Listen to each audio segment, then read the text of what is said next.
いや、正確には、この実験施設が地震の直後に機能を終えてしまったため、彼女に関するデータが存在しないというのが正しい。ただ、地震の犠牲になった可能性は高いな。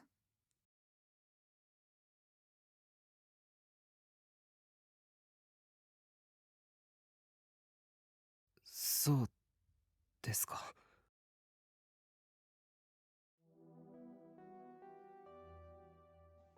It was horrible, but I felt a little less like throwing up.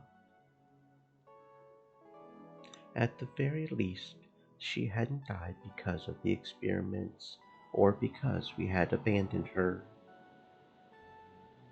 Hearing that made me feel like I had been forgiven a little. A violent sense of self-hatred overcame me again. ごめん、南沢、千里さん。She had been practically tortured here as part of those experiments and then been caught in the earthquake. But suddenly I felt something tugging at the edge of my memories. 南沢さん。 Hadn't I heard that name somewhere before? But then, where? And from who? あれでも、Before I could think about it any further, Ito spoke up hesitantly. なんだ？この実験施設、機能を終えたっておかしいですよ。その割にあちこちに人がいましたよね。それに小さな女の子も。うん、そうだよね。俺たちその女の子を追ってここへ来たんです。ここが廃棄された施設って言うんなら、あの子一体何を。ああ、そのことか。Kuno Sato-san closed the file on Minamisawa's Senri, and her face took on its unusual, cool, emotionless expression. ここは今、実験中にトラブルのあった被験者たちの保護施設として使われている。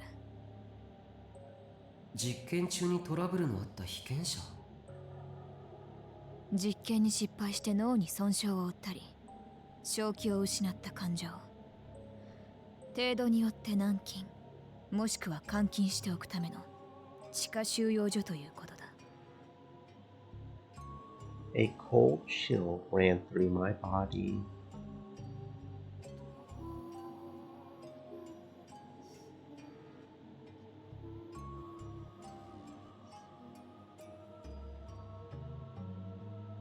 まさかそんなことって。ありえねひどい。目的のためならどんなことでもやる連中がいる。お前たちが相手にしているのはそういう連中なんだ。だから最初に警告してやったろ。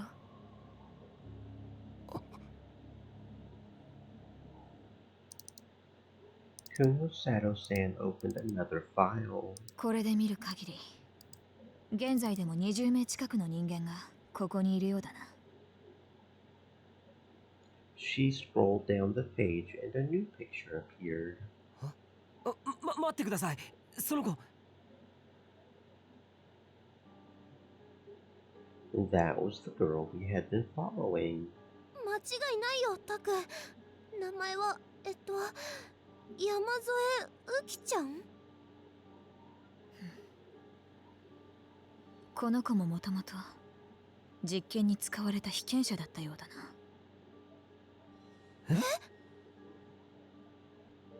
This shattering revelation was presented to us as a mere matter of fact, as if it was the most ordinary thing imaginable. Sarika covered her mouth with her hand and her eyes went wide. So, she suffered the same fate as Minamisawa Senri.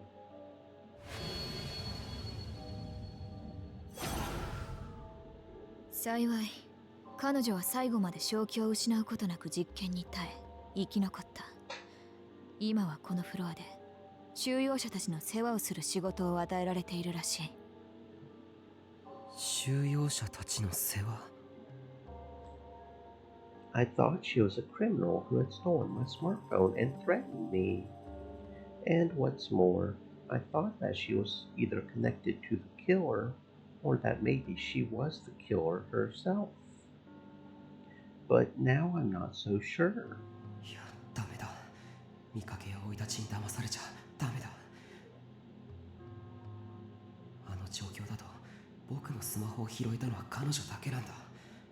それにここでの実験の被験者ということは何らかのその能力者の可能性だってある。解約したはずのスマホから電話してくるなんてゲート、そういう能力でもない限り不可能じゃないか。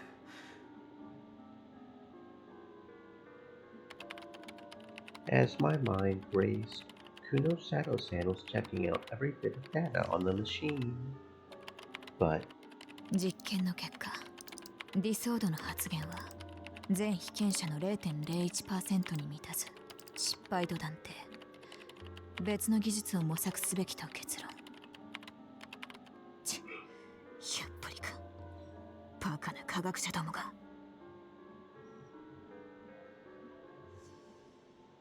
Kuno Sato-san sounded uncharacteristically ticked off as she closed all the folders and turned off the PC. ディソード。 That strange word snapped me out of my reverie. It seemed like that was what she had been looking for. I looked at her, hoping for some kind of answer, but she just glared back at me with terrifying eyes. そろそろ時間的に限界だ。出るぞ。え？これ以上ここにいれば発見される。でも僕たちの目的がまだ。お前たちは計画がずさんすぎる。この施設内の構造すら知らないのだろう。She was right. I had snuck in here as a child, but that was all. I didn't remember the details. そんなことでは探したところで無駄だ。Damn it. She's right, but there must be some way. I looked around the room and saw the rows of monitors. If they were on, they could at least tell us what was going on around the faculty. Maybe they could tell us where Yamazoe Uki was. どうした宮代？このモニターの電源がないか探してるんだよ。こいつが使えれば、あるいは。無駄だ。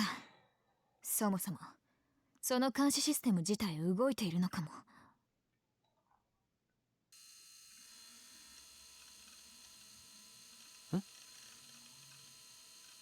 Suddenly, the room was bathed in pale light. All the monitors on the wall turned on. All we could do was gasp. What we thought were security camera monitors were now showing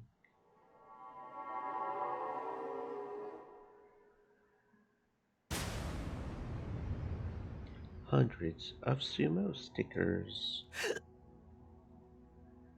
I was so shocked that I almost screamed. タク、こ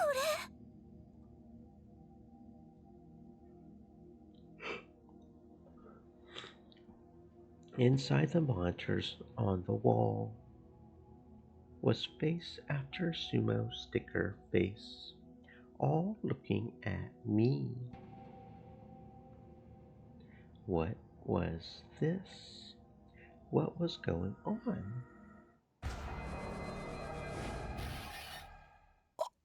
あれ、ここは。おいおい、 Ah, 勝手に Shufly. 寝るんじゃない。Kuno Sato-san.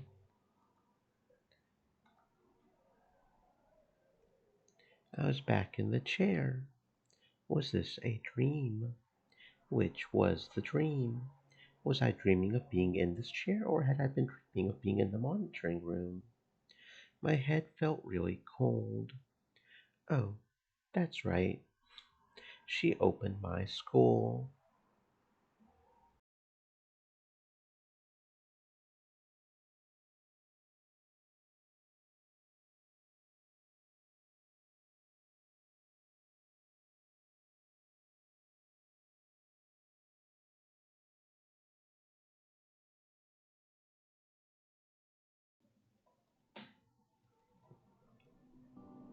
お前はなかなかいい脳みそをしているな。Do I? ピンク色でシワが多くて、とても美味しそうだ。それは喜んでいいんですか？もちろんだ。さて、それじゃあそろそろいただくとするか。Kunosato-san grinned with glee and took something metallic out of her pocket. A spoon. 人間の脳はこうして生きたまま食べるのがうまいんだ。Who knew? では、失礼して。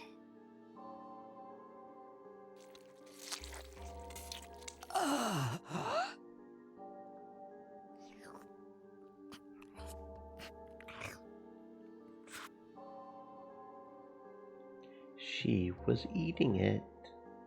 Kunosato-san was eating my brain. ダメだ、止まらない。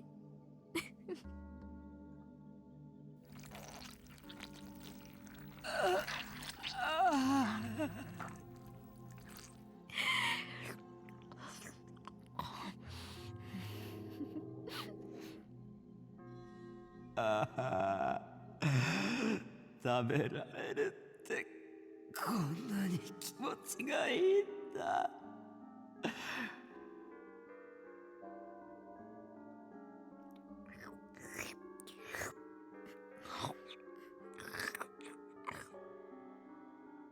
もっともっと食べて、僕は食べて。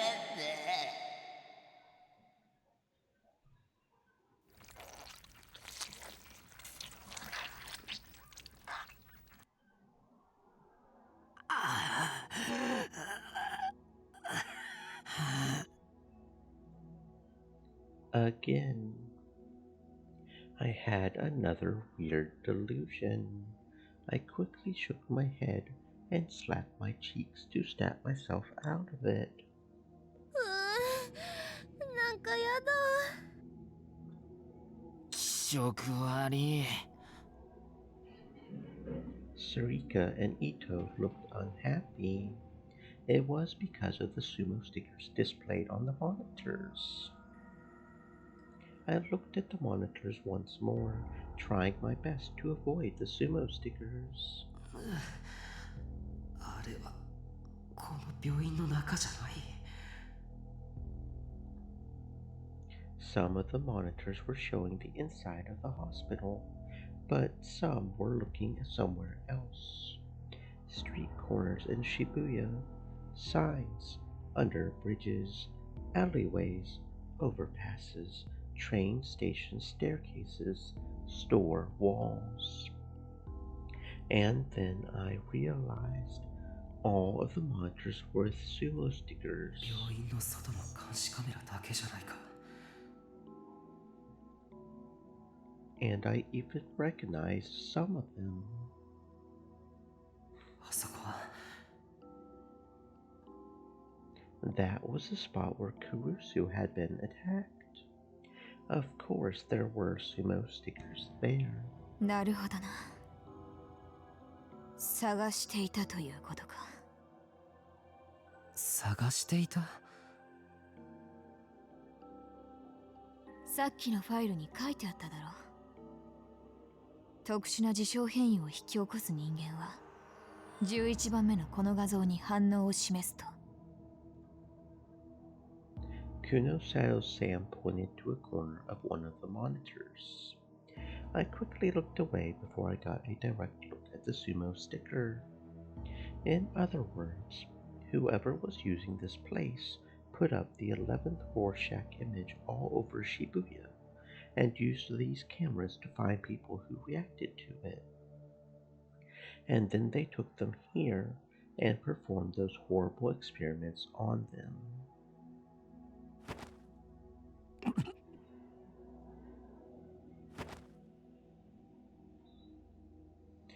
I remembered what I had seen happen to Minamisawa Senri and felt like I was going to throw up again.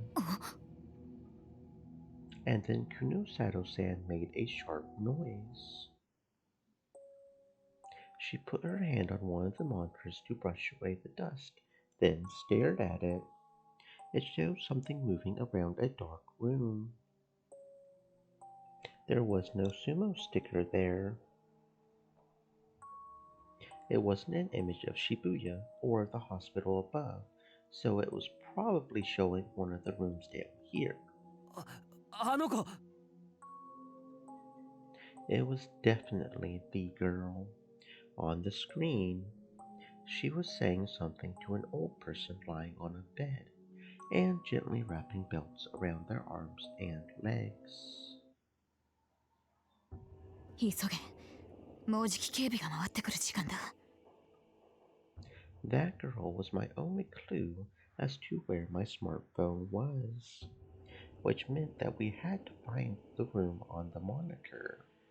Kuno-Sato-san suddenly told me that she knew where it was. She had been so uncooperative so far, so I had no idea why she suddenly decided to help. But when she saw the girl, she suddenly said that she would go with us. Of course, I knew her well enough by now. She wasn't trying to help us. She had simply taken an interest in that girl. At least, that was how I saw it. As we moved down the dim hallway, the temperature dropped and the humidity went up. ここだ。She stopped in front of a door with strange words on the plate. Confinement Room 3. Kuno-Sato-san opened the door a little, taking care to make as little noise as possible. I peeked inside, and there I saw a world that I had only ever seen in movies. There were rows of beds in the room, and there were what appeared to be prisoners lying on them. They were all different ages and sexes. Some were old and some seemed young, and one of them I recognized. It was the old lady the girl had been walking with before.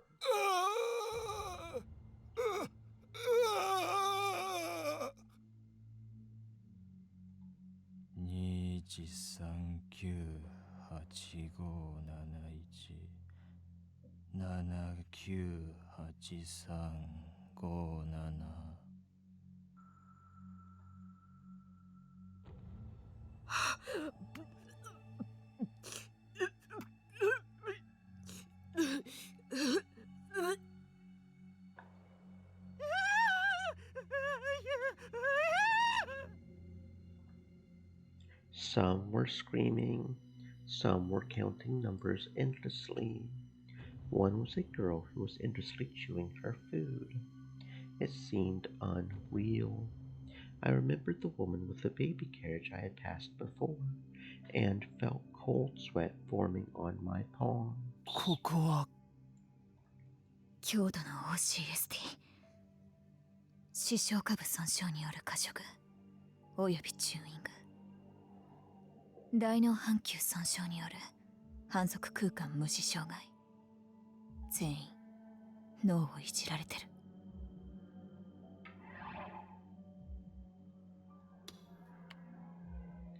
Hemispatial neglect, the inability of a person to recognize stimuli that occur on either the left or right side. caused by some form of damage to the brain. For example, if a patient with this disability was asked to draw a picture of an analog clock, they would only be able to draw half of the numbers. This is because while their eye sees the entire clock, the brain is only able to recognize half of it. Chew and spit, a type of behavior seen in patients with mental illnesses such as eating disorders. The behavior is characterized by excessive chewing of food and then spitting it out without swallowing it.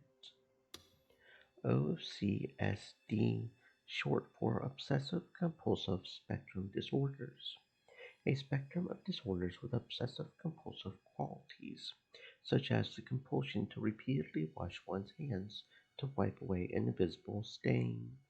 Disorders such as autism and Asperger's syndrome are also considered part of this spectrum. じゃあここの人たちはみんなそう簡単に処分することもできず、ここで飼い殺してる。For a moment, the tone of her voice changed. It felt like there was a pale flame burning somewhere deep within her voice. It was a pale flame of rage, which seemed cold at first glance, but was actually incredibly hot. タク、 Sarika tugged at my sleeve and whispered. She pointed at a bed in the back with her other hand. I could see something moving past what looked like a curtain. Uh,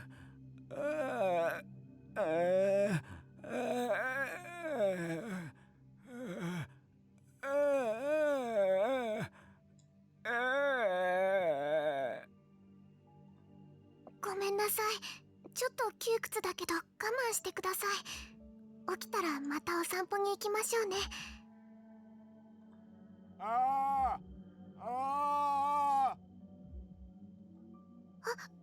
い、今行きます。待っててください。 Someone appeared from behind the curtain. いたあの子だ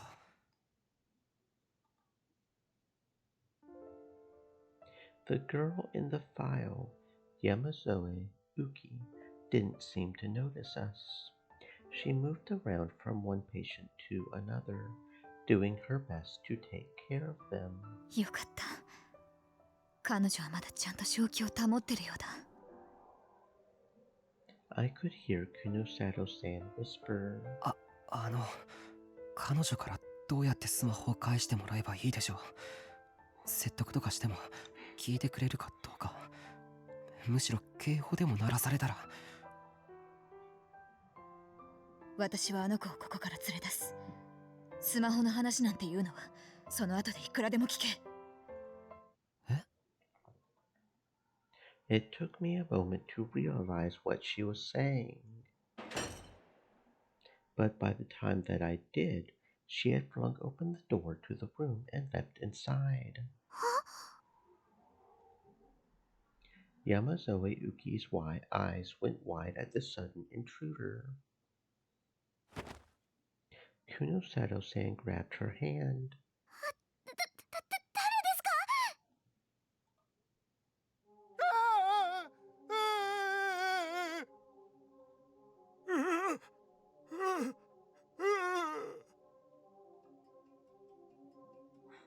All the patients started to scream, afraid of this sudden commotion. 皆さん落ち着いてください。大丈夫ですから。 Yamazoe looked around the room and tried her best to calm the people there, even as Kunosato-san held onto her arm. いいから来い。警備に気づかれる。早くしろ。だからあなたは誰ですか？一体何ですか？ お前をここから解放してやる。そんな嫌です。やめてください。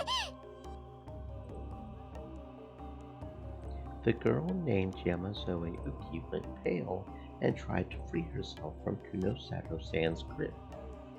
She was completely in a panic. Kuno Sato-san must have decided that there was nothing to be gained by talking, because she quickly moved around behind her and put her arm on the girl's carotid artery. Then she applied a very light pressure.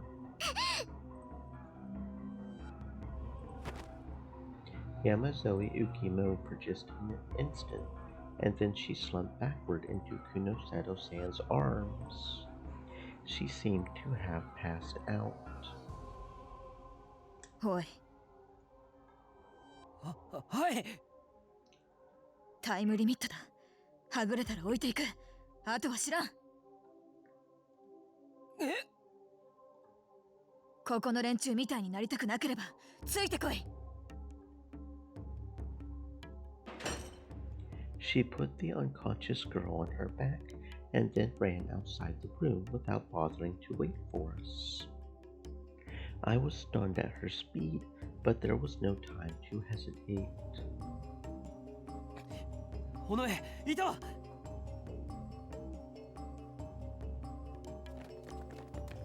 I motioned to Sarika and Ito and ran out into the hallway.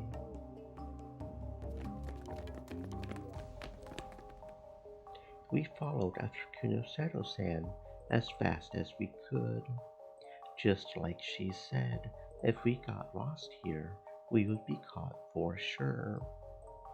And who knew what would happen to us then?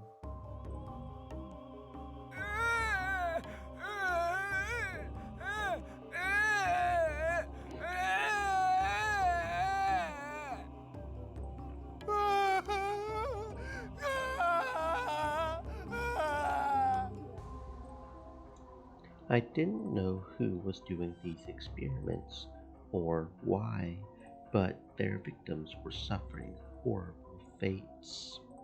As I ran, it felt as if their screams of rage were following me.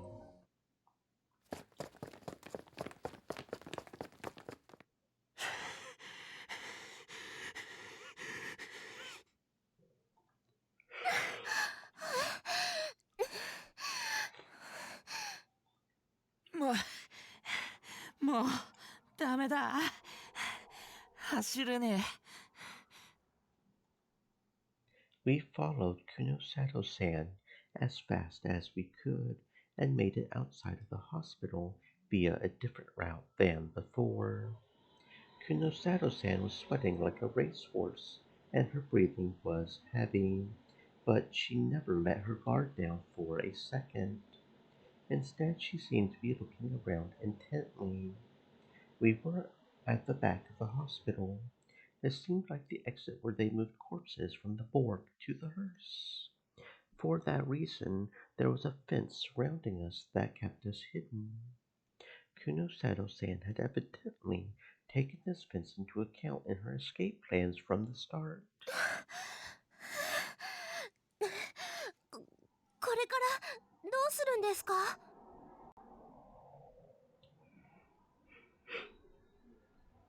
I was too out of breath to speak, so Sarika spoke for me. 地下施設はもう大騒ぎになってるはずだ。ここも間もなく見つかる。死にたくなければ足を動かせ。行くぞ。We were almost at the rear gate to the hospital. She started to run toward it. We followed her with the last of our strength. There was a guard station there, but inside there were only 2 men who were asleep with their heads pointed toward the ceiling. それほど長い効き目の薬は使ってない。急がないと目を覚ます。I frantically made my way through the guard station and finally got past the hospital's outer walls. We ran a little longer and found a van parked in a secluded spot. 何よみおちゃん、ずいぶん賑やかじゃない？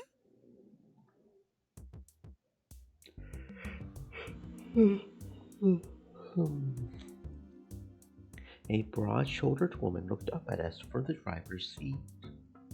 It was hard to tell how old she was.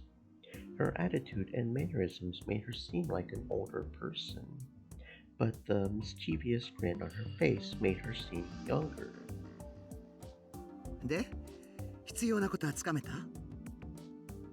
ええ、あれだけの犠牲者を出しながら例の実験では結局理論を完成させることができなかったようです。そう。ディソードの発言にも確実性はなく、ギガロマニアックス実験は失敗だったと。まあ、予想した通りよね。ギガロなんだって。 And what exactly is a D-sword? Didn't she say something about that in the monitoring room? ただ、重要な情報源を見つけました。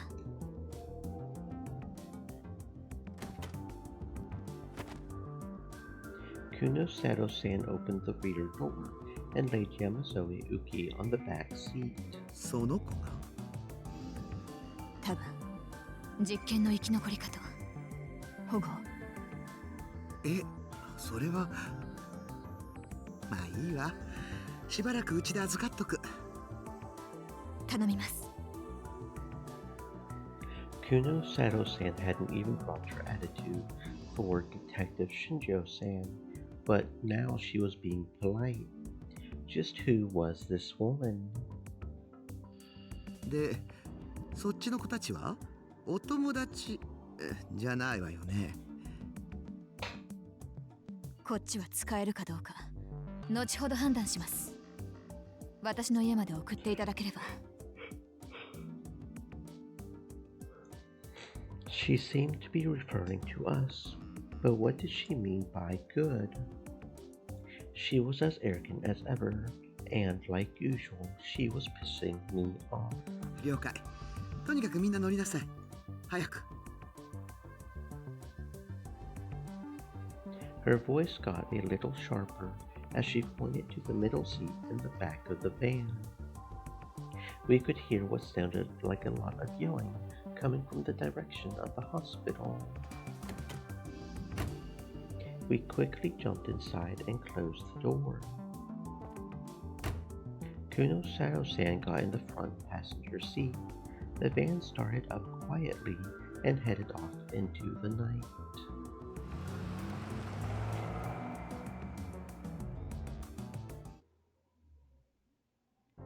ここだ。入れ。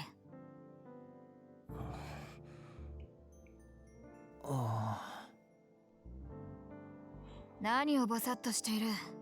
さっさとしろ。お邪魔します。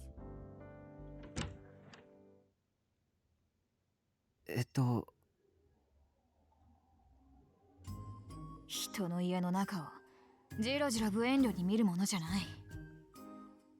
家ってもしかしてここが久野里さんの？そうだ。何か問題でもあるのか？いや、だって。The outside wasn't much better, but looking inside, it was hard to believe that there was still apartments this dumpy in Shibuya. The same was true of everything else in the room. Everything in the apartment was the cheapest kind you could buy. The only thing that was worth anything was the computer. どうした宮下。I pushed Ito out of the way and ran over to the computer. The monitor was still on, and the page there was one I had seen many times. Shibuya News, and it wasn't the display version of the page that we had seen so many times. The page was in the process of being edited. 嘘。もしかしてケイさん？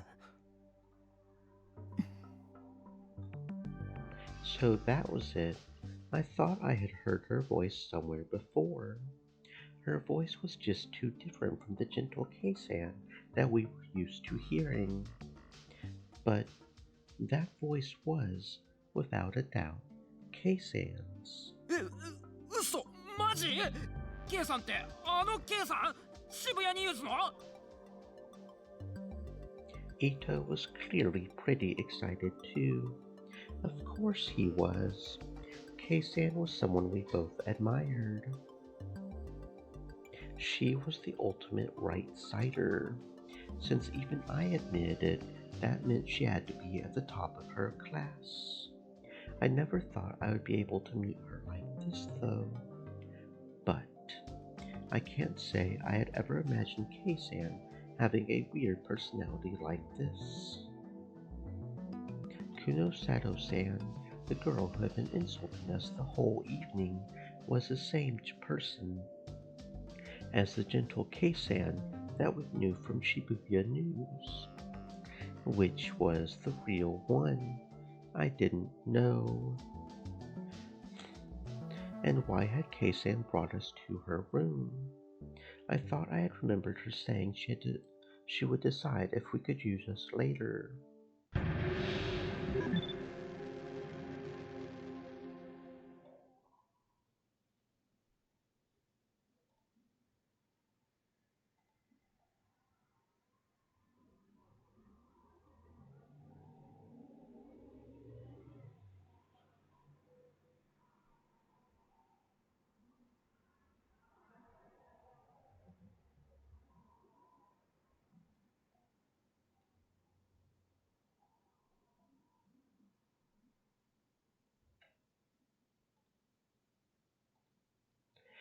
I looked over and saw something strange in the corner of the room.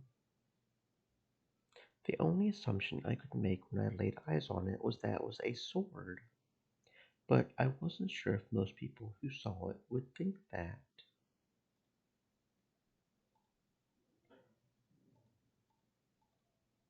Its design was complicated and, frankly, unrealistic. For some reason, looking at it made me feel uneasy. It made me feel really bad, actually. What was that? If someone told me it was for cosplay, I would probably believe them. If nothing else, it didn't match the image I had of the person in front of me. Not the Kei-san I knew from Shibuya News, or the Kuno Sato-san who had been cursing me out the whole night. Did she maybe have a third identity? Maybe she was a famous cosplayer, or maybe she was a toy artisan who made life-sized weapons. Maybe she was an otaku who collected swords like this. Either way, it felt like a bad idea to mention it. Best to just ignore it. Best to pretend I never saw it. Anyway, it seemed like Kuno Sato-san knew something. What was she thinking? Why was she holding out on telling us anything? Did she enjoy seeing us confused? Did she enjoy knowing things that we didn't? Was she trying to assume a bigger role in the story? Why did characters like this always act so arrogant when you saw them in movies and novels? Who the hell do you think you are? Just give us the damn information already. That's the whole point of your character, right? Are you trying to drag out the mysteries so you get more screen time? You're just a side character, so know your damn role.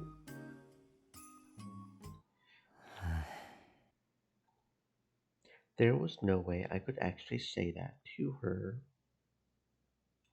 So I just had to wait for her to start talking. それよりお前。え？お前だ、宮代拓。いちいち聞き返すな。はい。なんでしょう。Crap, she's really scary. Is the Kei-san I loved only an image I created for myself? And is this girl who she really is? Kunosaro-san stood by the wall and glared at me, oblivious to how I felt. お前は何の能力者だ？は？ It was so sudden that I didn't know what I had been asked. Power? Who? Me? さっき言ったろ。あの地下施設は今厳重に封鎖されている。ど素人がそんな簡単に入り込めるような場所じゃない。それはたまたまですよ。なんか偶然とか重なってうまく入れただけです。隠すな。お前はそれを能力でやってのけたんだ。だから違います。監視モニターがいきなり起動したのだってそうだ。Well, what is she talking about? I don't have any kind of power. And hey, Kei-san, I respected you, so try not to disappoint me so much. 大体何を根拠にそんなことは。地下施設にお前たちが潜入しているのを見つけた時にな。お前かそっちの彼か、どちらかが能力者じゃないかと疑った。Kunosaro-san pointed at me and Ito in turn. 俺もすか？ああ。だがお前の方はその後何の反応も示さなかったからな。除外した。反応？11番目のロールシャッハ画像を見た時の反応だよ。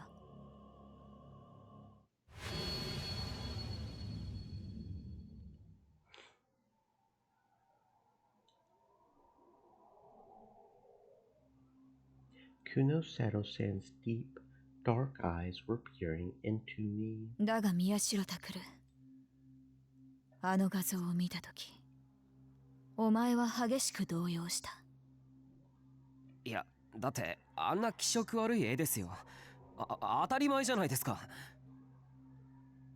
お前のはそういう反応とは全く違う。あの画像を見た時にどう感じた？思い出してみろ。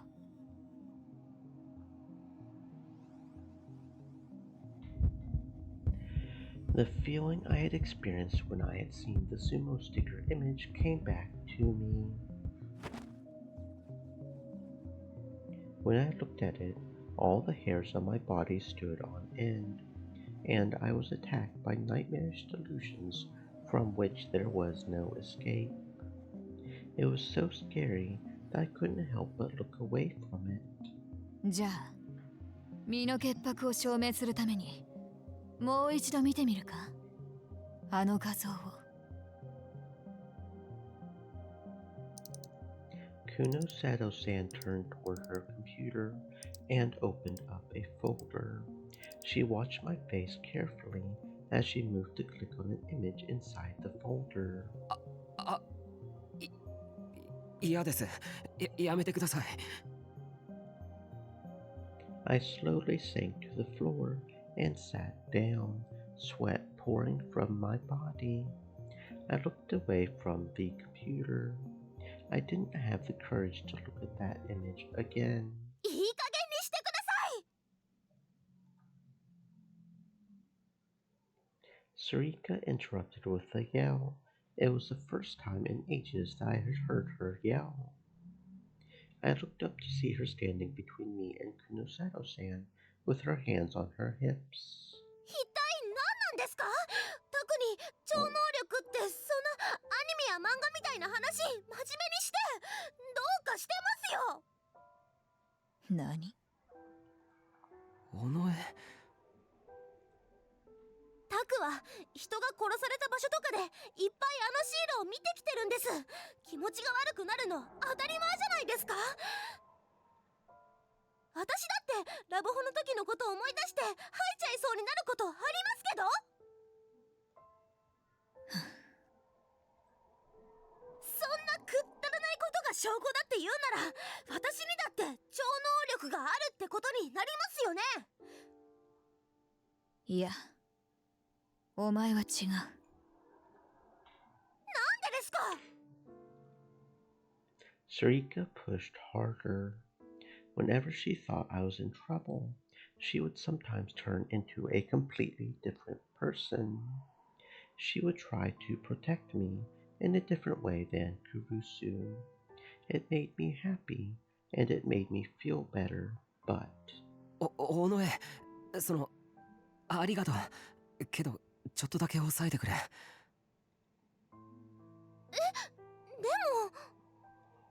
も、いいから、本当にサンキューな。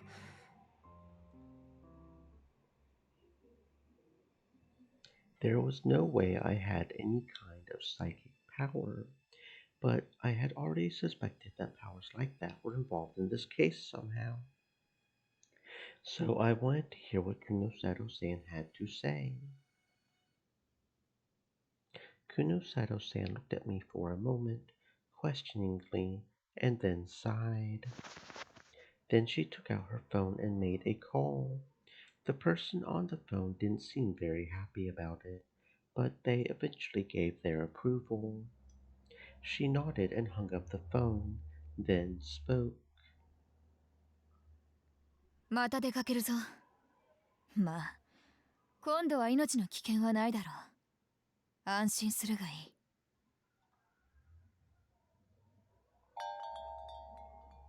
ふむ、こんな時間によう来たの。まだ閉店時間までは間があるゆえ、ゆるりと過ごしてゆくがよい。Kunosato-san took me to Cafe LAX. We were taken to a big table by the window. Come to think of it, I had been here not that long ago. Last time, it was to listen in on the conversation between Arimura Hinae and Shinjo-san. While I was thinking about that, the person Kunosato-san had called walked into the cafe. They seemed upset.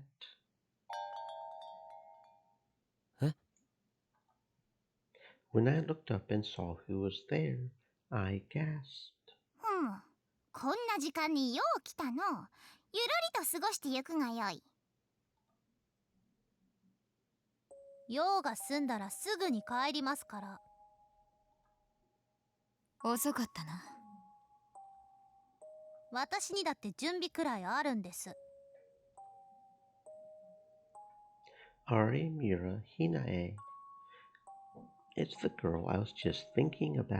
あれ、ひなちゃんだ。どうも。これってどういうことっすかね、先輩方。知らねえって。俺に聞かないでくれ。I don't know either. What's she inviting Arimura here for? っていうか、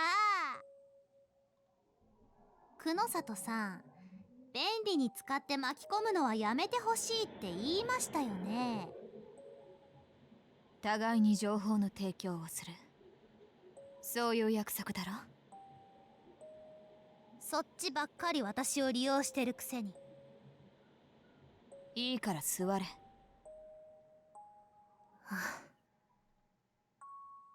Arimura sighed, glanced at us, and sat down with a frown on her face.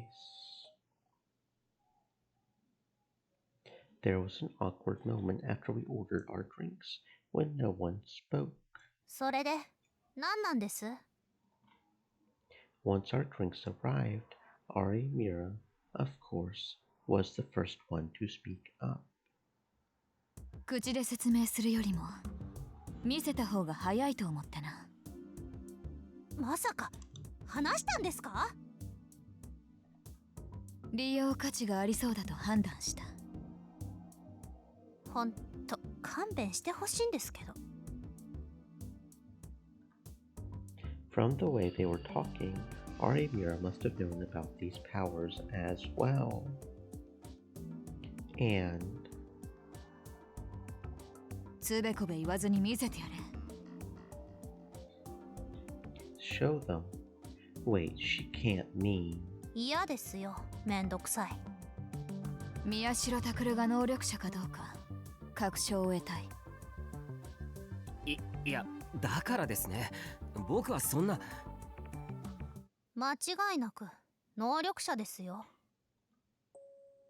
Arimura spoke as if it was the most normal thing in the world. 有村。おい、本当か宮代。信じられないよ。だから僕は知らないって。ふーん、なるほどね。知らないというのは本当みたいです。無自覚なんですね。無自覚も何も、有村はなんでそんなこと言い切れるんだよ。あれ、思い当たる節ありませんか？そんなのあるわけ。If I had that kind of power, I would have used it for something. でも自分がこうなってほしいと思ったところでいつも特別なことが起きたりしたでしょ。例えば例のラブホテルに先輩が潜入した時、あの時部屋には確かに鍵がかかっていたんですよ。なのに先輩はどうやって入ってきたんです？嘘だ。鍵は開いてた。いいえ、閉まってました。けどいきなり開いたんです。だよね、セリ。Sarika hesitated for a moment, then looked at me. 確かにガチャって。尾上。ほら、それが宮代先輩の能力です。My power? No way. おそらく望んだように物体を動かす能力、いわゆるテレキネシス、あるいはサイコキネシスか、それを持っている。病院の地下施設にあんな簡単に侵入できたのもそのおかげだ。本当かよ。Ito was looking at me in shock. いや、待ってくれ。違う。Sure, when I went into the psych ward in the underground lab, a lot of coincidences had happened all at once. Doors that would normally be locked weren't. And when I went down to the underground faculty from the autopsy room, something got stuck and I was able to open the secret door. But そんな特殊な能力なんて本当にあるわけ。でもさ、宮代言ってたよな。今回の事件の鍵かもしれないって。それはそうだけど。sure, I had said that just a little while ago. But only after being told that I was a psychic did I finally understand. I hadn't really genuinely believed it. When I had said it aloud, I had acted like it was some brilliant theory, but in my mind, I had still been treating it like fiction. I mean, just thinking about it realistically, how could I have something so crazy? 先輩、今から言う質問にすべていいえで答えてください。Welcome to the stream, Mora. I hope you're having a fantastic existence. は？なんだよいきなり。いいから答えてください。いいですね。あ、はい。I nodded since it didn't seem like I was going to be given a chance to disagree. 自分のクラスの人間はバカばっかりだと思っている。いいえ。でも本当はその輪の中に入りたいと思っている。いいえ。一人でカラオケに行ったことがある。いいえ。一人でカラオケに行ったけれど一曲も歌ってはいない。いいえ。クルス先輩と一緒に暮らしていた時、クルス先輩のお風呂を覗いちゃったことがある。いいえ。なるほど、わかりました。Ari Mira nodded and smiled. わかったって何が？まず最初の質問。宮代先輩はみんなバカばっかりだと思ってますね。そんなことは。それから次。そうは言っても本当は寂しくてみんなの輪の中に入りたいとそう思ってます。違う。僕は何の生産性もない会話になんて。カラオケに一人で行きましたね。それは新聞部の取材で言っただけだ。でも歌っては。それは嘘です。え？本当は歌いました。歌ってない。一曲だけですか？だから歌ってないってば。なるほど、一曲だけ歌ったんですね。おい宮代、本当か？お前あれだけ歌ってないって否定してたよな。Ari Mira, how the hell do you know this stuff? It seemed like it would be a waste not to, so I actually did sing one song. 最後にお風呂でクルス先輩を。もういい、やめろ。タク。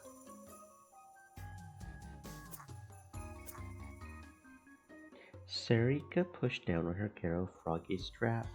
It made a noise like the you lose buzzer on a game show. Is this a TV variety show or something? 違うんだ。あれはユードがいたずらして、今なら誰も入ってないって言うからドアを開けたら、それに慌てて目をつぶったから何も見てない。本当だぞ。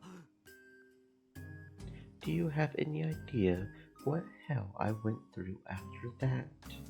Just remembering it terrifies me. Wait, no.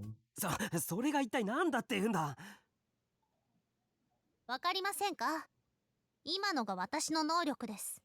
She can sense when something's true or not, obviously. え？他人の口にした言葉が嘘か真実かわかる。それが私の能力なんです。She can tell when someone's lying. Oh. And then I finally realized the way Ari Mira had acted and all the things she had said. 言葉に出してもらってもいいですか？ Was that what that was about? 彼女の言ってること本当かな？いや、ホットリーディングやコールドリーディングって可能性もあるし。Cold reading, a technique that uses the art of conversation, observation, and intuition to gain information about a target and make them believe that the person talking to them has psychic or spiritual powers. Since it has its uses in counseling, therapy, police interrogations, and sales, it is not necessarily considered to be a form of fraud, unlike hot readings. Hot reading, a method primarily used by self-proclaimed psychics and spiritualists, where agents are used to learn about a target or subject in advance. The psychic then pretends that the information was gained through clairvoyance or mind reading to make it seem as if they have special powers. ホットリーディング？つまり事前に調査してって後で自分で調べろ。ああ、もういい。面倒だ。Kuno Sato-san looked annoyed and bored as she watched our conversation. あれを見せてやれ。それが一番早い。あれですか？こんなところで？多分宮代以外には見えないはずだ。そうかもしれませんけど。 Arimira looked toward the ground. Show me something? Wait, what is she going to show me? She nodded reluctantly and then suddenly stood up in front of me. 宮代先輩、何？よく見ててください。 And then she lifted up her skirt. No, that's not what happened. お What are you going to show me? I almost asked, but then I stopped.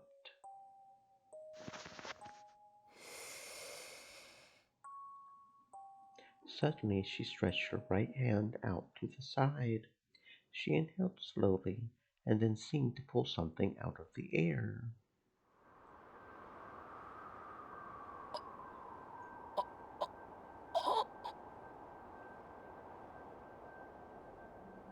As I sat there astonished, she pulled something impossible out of empty air. Ooh, that's a very pretty sword. It was warped, yet elegant. Ugly. Hey, the fuck you mean ugly? That thing is beautiful, yet fascinating. It was inorganic and organic at the same time. It was as if it contained every shape in the world. It was a...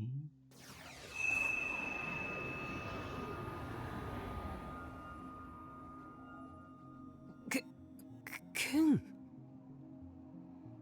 Isn't this the same thing that Kunosato-san had at her apartment? The shape was different, but it had the same terrible feeling to it. But Arimura had just pulled it out of thin air. どうやったんだ？ Arimura looked unhappy as she saw my shock. やっぱり見えるんですね。え、何の話？タク。 Stream elements. Said. 剣ってなん Stay だよ。 moist, my friends. Hydrate. 見えないのか？二人とも。 Sarika and Ito both shook their heads. そんなバカな。 It was huge. How could they not see it? I quickly looked around the room, but no one else, not the customers or the employees, was looking at the thing in Arimura's hands. No, they couldn't see it. これで決まりだな。どういうことなんですか、これ。今有村ひなえが手にしているもの、それが能力者の証だ。ディソードと呼ばれている。ディソード？ I had heard her use that word before. I didn't realize that she was talking about this, though. その状態のディソードは能力者にしか目視できない。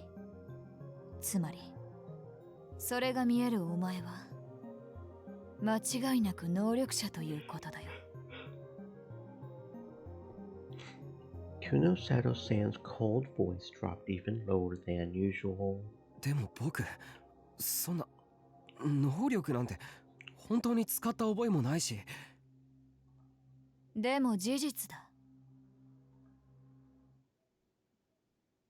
I couldn't believe it.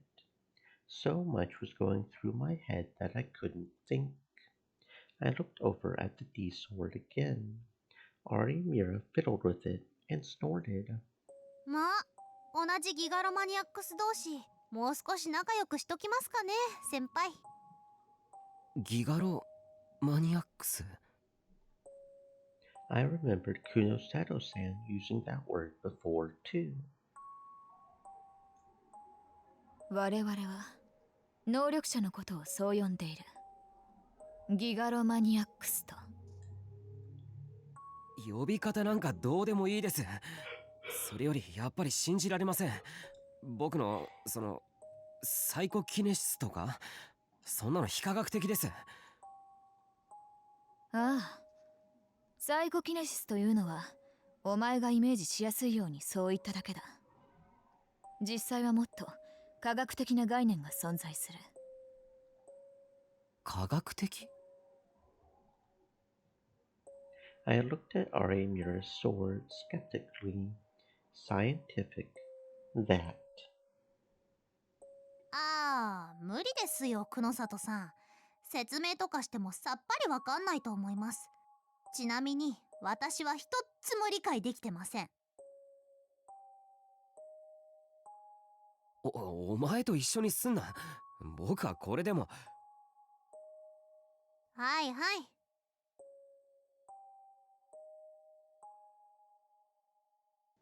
Damn it, she's pissing me off. 理解などしなくていい。ただ、最低限のことだけは覚えておけ。ギガロマニアックスの能力をカートゥーンに登場するような超能力と同じように使うな。そんな安易なものでも愉快なものでもない。Cartoon, a term primarily used to refer to anime and TV series from Europe and America. Cartoons mostly consist of simple good versus evil stories featuring characters from American comics, as well as programs of a more comedic nature intended for younger audiences, or of a more comedic nature intended for older audiences. In Japan, cartoons can be viewed via traditional cable television or subscription-based channels. 何が違うって言うんです？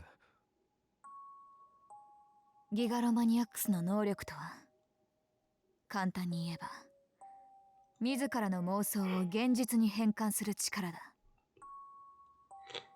妄想現実に変換？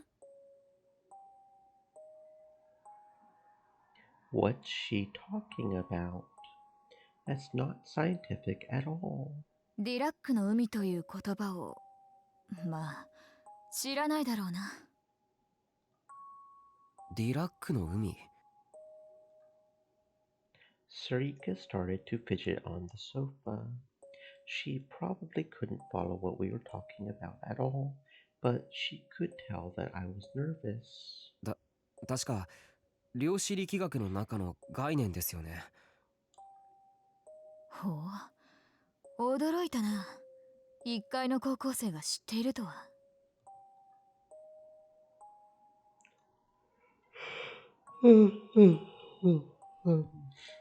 For some reason, a lot of people on the Japanese internet love relativity theory and quantum mechanics. Schrodinger's cat, for example, had been discussed so many times by now that it was considered an embarrassment to even bring it up. So I knew a little. 真空を負のエネルギーに満たされた空間だと定義するんですよね。で、そこをディラックの海って呼ぶ。ああ、そうだ。ディラックの海はマイナスエネルギーに満ちた世界ということになる。Kuno Sato-san looked at Ari Mura's hands as she held her D sword. And then Ari Mura smiled a little wickedly. で、そのなんとかの海とこの剣を使って妄想を現実にできるんですよ。リアルブートっていうらしいですけどね。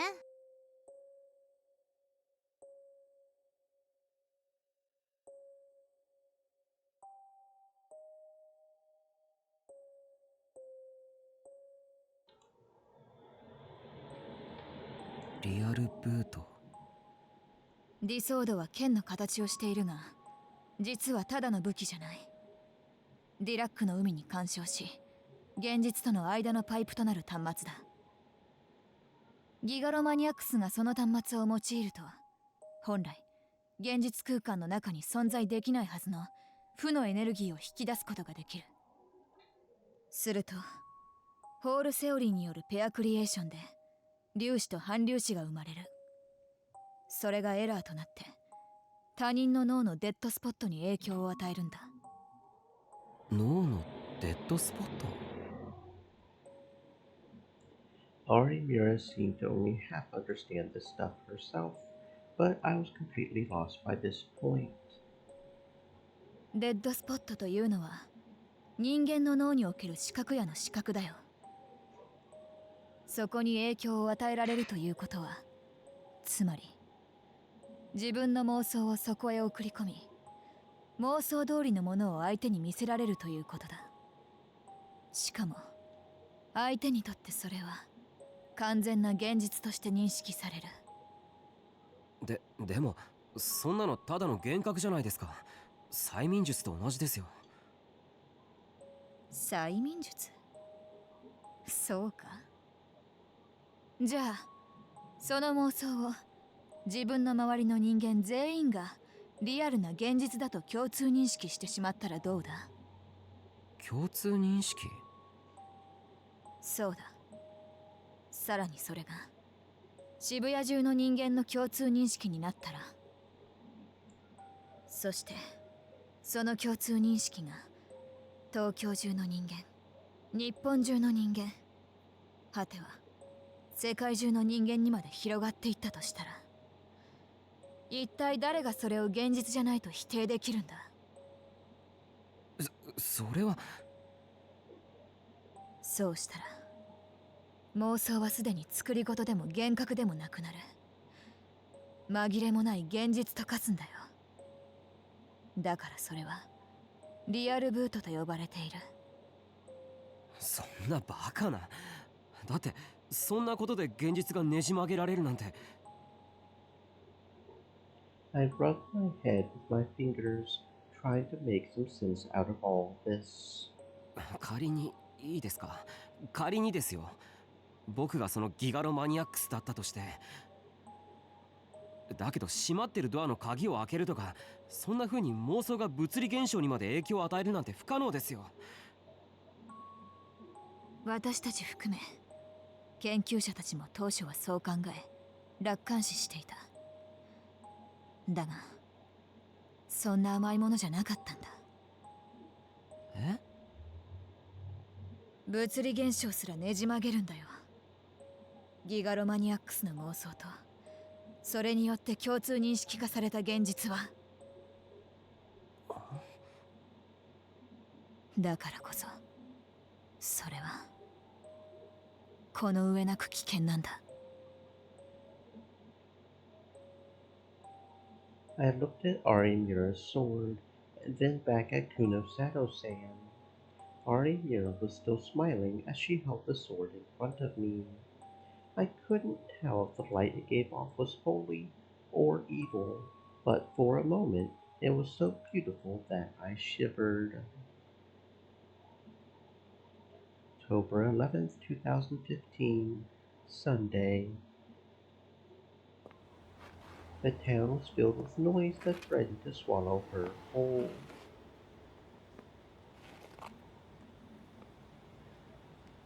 But that was just the way she wanted it. Shibuya was a town that accepted anybody and rejected everyone.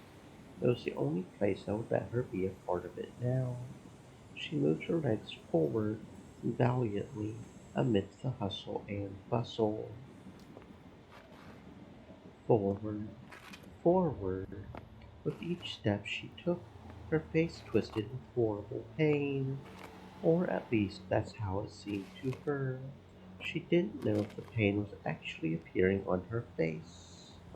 Her face was covered with scars and shielded by long hair that hid her hatred. But as she dragged her legs down the streets, no one in Shibuya stopped to look at her. She was grateful for that. But at the same time, she hated it. A flame burned within her womb. It was a flame of hatred. She was nothing but hatred now. The businessmen who passed by her on the street, the empty-headed students, the happy couples, the miserable-looking old people. She hated all of them. But she hated them most of all. She hated the ones who had abandoned her. She hated the ones who had done this to her. If they hadn't abandoned her, this never would have happened. The hatred burned within her womb. No, she was the hatred.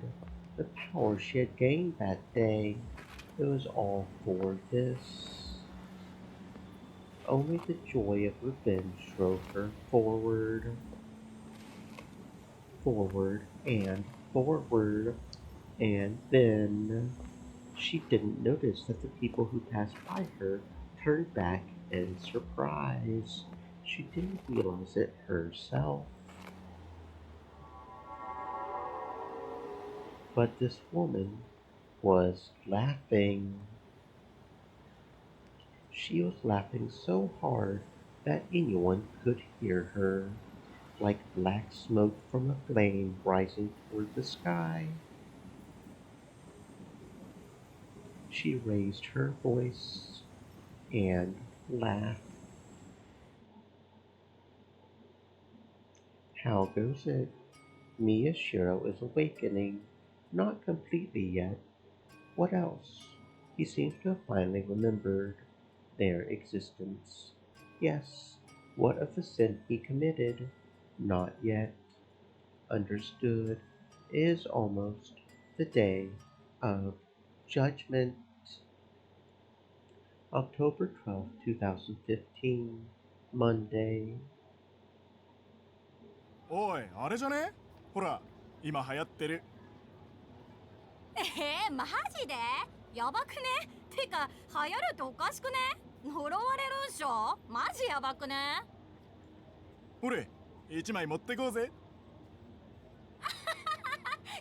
ばいってそれ、マジやばいって。あ、先輩、あれ例のやつじゃないですか？例のって？え？先輩知らないですか？歴史シール。歴史シール？いやいやいや、またまた嘘っしょ？知ってて言ってるんしょ？いや、マジで知らないって。マジっすか？今めっちゃ流行ってるっすよ。流行ってんの？あんな気持ち悪いのが？いや、流行ってるってのとは違うか。ほら、例の連続殺人事件、あれの現場にあったって話っすよ。あのシールが？なんで？なんでかは知らないっすけど、でもなんか意味あるんじゃないっすか？歴史シールね。なんかそのまんますぎだろ。もっといいネーミングねえのかよ。ほら、ここにもあるじゃん、歴史シール。うわ、めっちゃ増えてんじゃん。てか、あんた何やってんの？これちょっと可愛くない？ほら、カバンとかつけたら。うっそ、可愛いとこマジウケるんだけど、どんな趣味よ？絶対これ流行るって、マジで。ねえ、あんたもそう思うっしょ？それ近づけんのやめて。見てるとなんか気持ち悪くなんだよね。ほら、気持ち悪いっつってんじゃん。うっそ、可愛いって絶対。あれ？それ何つけてるんですか？あ、これ？ほら、例の歴史シール？おしゃれっしょ。あ、いいですね、それ。でしょでしょ？これ流行らそうよ。T シャツとかにでっかくプリントとか可愛くない？でも不謹慎とか言われそうじゃないですか？ああ、不謹慎中とかうざいよね、マジで。でも大丈夫じゃない？みんなで着ればさ。なんかグッズとか作ります？いいね。ソックスとかさ、可愛いかも。ちょい考えますか。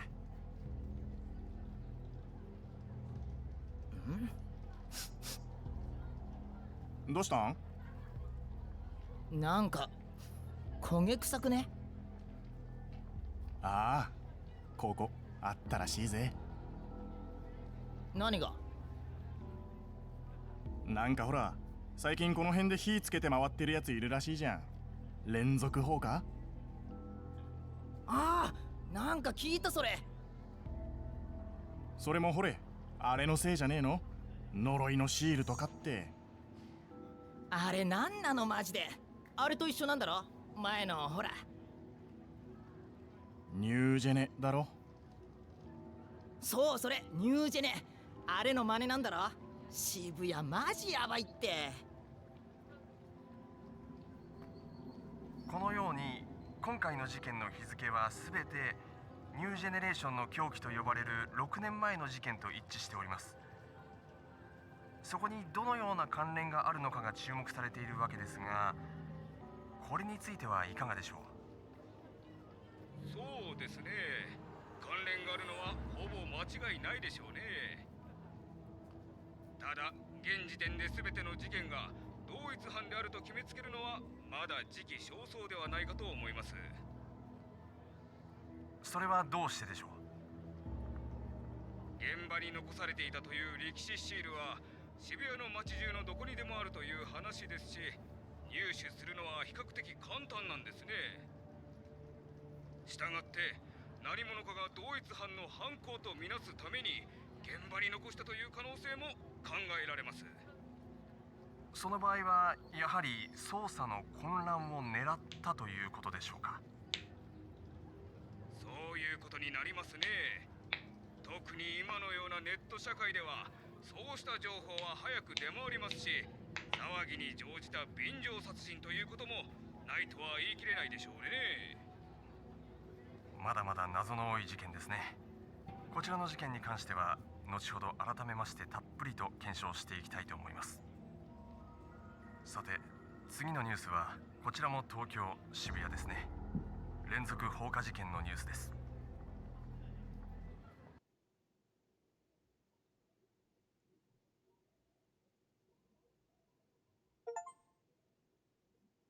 October 12th, 2015, Monday. しかし信じられないな。まさかAH 東京総合病院でそんなことが。Shinjo Takashi frowned as he leaned back into the sofa of the messy office. The Frisia Credit Bureau was located on the second floor of an old multi-purpose building in Sakura, Gaoka. At this hour, the 20 or so desks in the room were mostly empty, but that didn't mean the things weren't busy. Research agencies like Frisia did a lot of work outside the office. It was precisely because they were busy that there was no one here. 3 people were having a serious discussion inside the empty office. まあ、新庄ちゃんが疑いたくなる気持ちはわかるけど。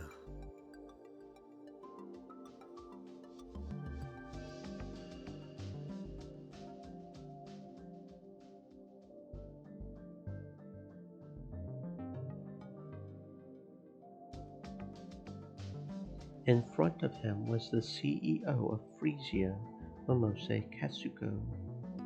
お前なんかに嘘をついて何の得がある？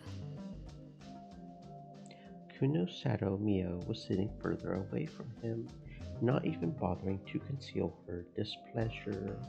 It was clear she had no intention of being friendly with him. もちろん信じないと言っているわけじゃない。あの病院にいろいろ妙な噂があることだって知っている。それにこうして生きた証人もいることだし。Shinjo looked at the other person on the sofa. It was a tiny little girl. あの子が本当に施設で被害者たちの世話を？ああ、そうだ。今彼女から事情は聞けそうかな？やってみてもいいが、失望するだけかもしれないぞ。それがね、私、帰ります。お願いします。私、帰ります。あそこに返してください。お願いします。ずっとこの調子。帰りたいの一点張り。何を聞いたってろくに話してくれやしない。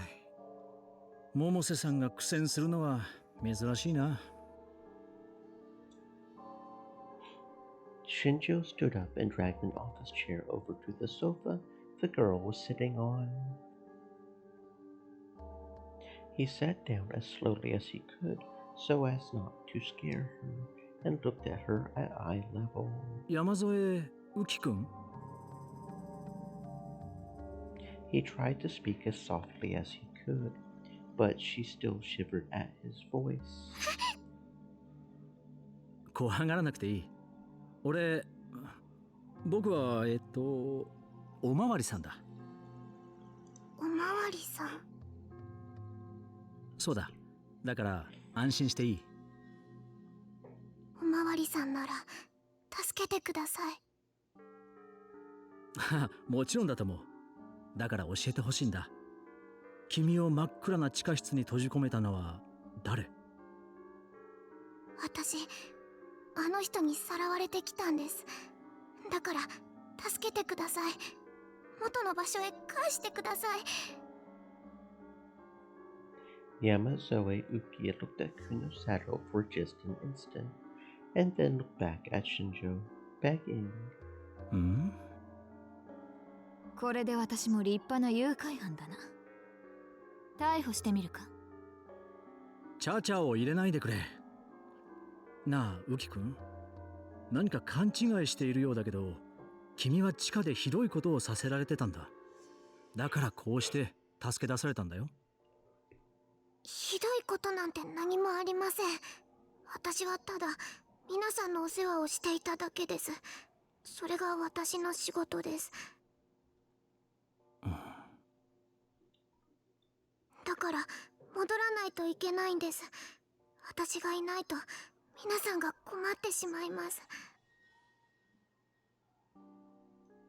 That explained why even a veteran like Momo-chan was having trouble. Shinjo looked at the two and shrugged. 参りましたね。Well, obviously, you tell her. If you want to go back, you just tell us what we want to know. That's all you got to do with it. Right? でしょ？聞いた限りだと地下の環境はかなり劣悪ですよね。普通女の子がそんなところに帰りたいって思うもんですかね。私ならごめんこぶるわね。まあうちも仕事内容の劣悪さじゃ負けてないと思うけど。Momose chuckled. そいつの頭皮を見てみたが、ロボトミーや電気ショックの痕跡はない。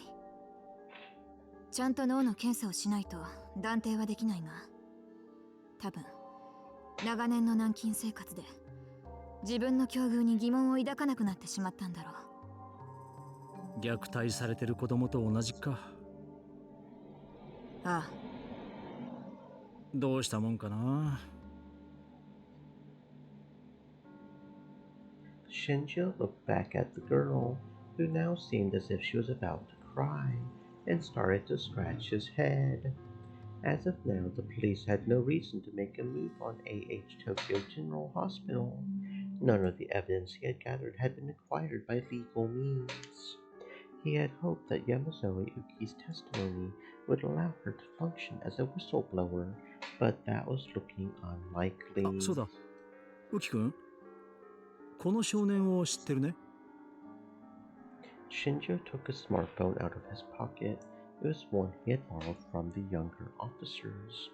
He picked out Mia Shirotakaru's photo from the ones he had taken of the people involved at the Hekiho Academy photo shoot. 彼のスマートフォンを君は拾ったはずだ。彼がそう証言してる。その人なら何回か会いました。でもそのスマートフォンって一体何ですか？は？何？その子ね、最近のものは何も知らないわよ。Shinjo thought for a moment, then pointed to his own phone. これがスマホだ。これと似たようなものを彼が落として君が拾った。覚えてないかな？ She stared at the phone in his hands and then nodded softly. やっぱりそうか。で、それをどうした？落ちていた場所にすぐに戻しました。戻した？君が持って行ったんじゃなくて？持ってなんていきません。なんだかわからないものは怖いです。でも宮代君によれば、そのスマホから電話がかかってきたって言うんだ。君がやったんじゃないのか？スマホというのはそうやって写真を見る機会じゃないんですか？電話もかけられるんですか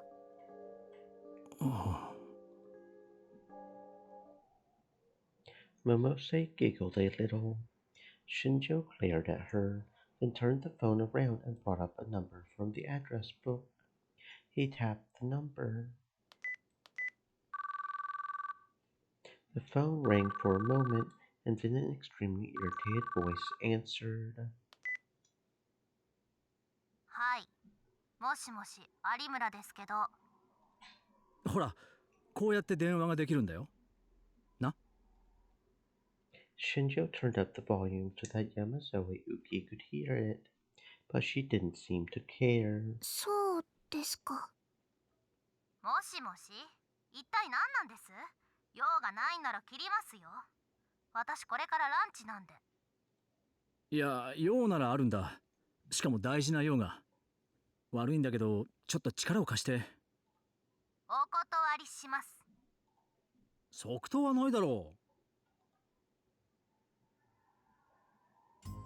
ねえ新庄さん、私ってあなたの恋人かなんかですか？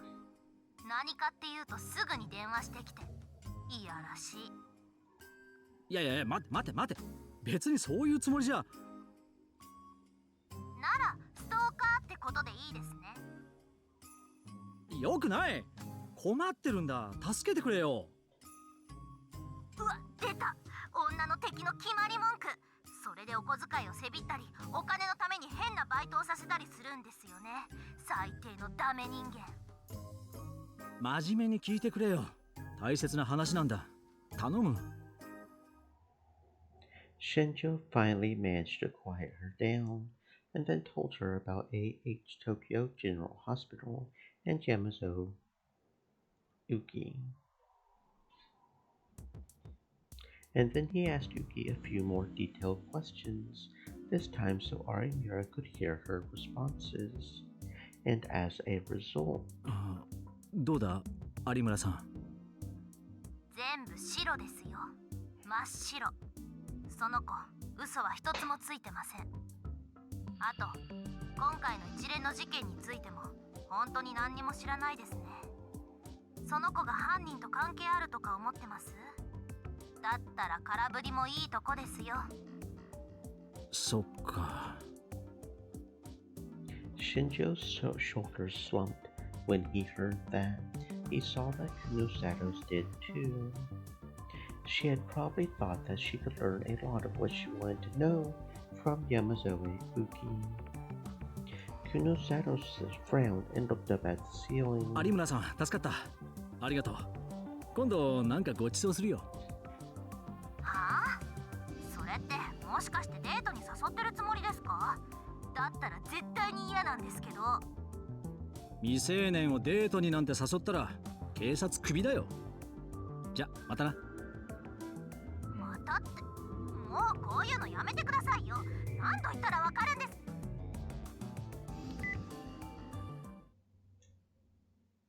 He ended the call before Arimura could say anything else, and finally the room fell quiet.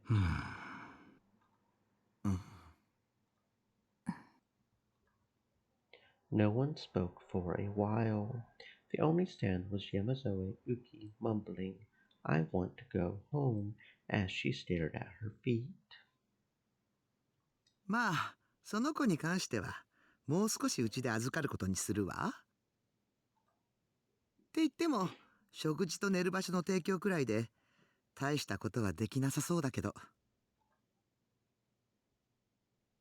Momose stood up and rolled her tired neck.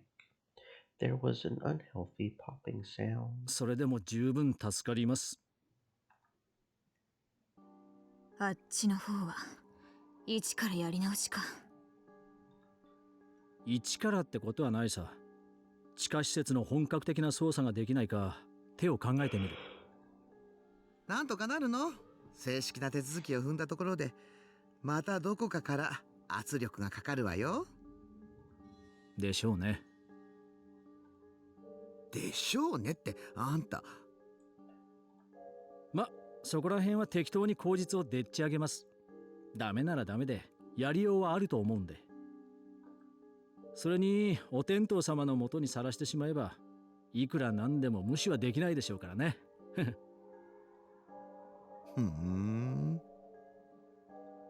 何です？何かおかしなことを言いましたか？似てきたじゃない？あの人に。そいつは喜んでいいんですかね。どうかしら。少なくともいい死に方はしないわね。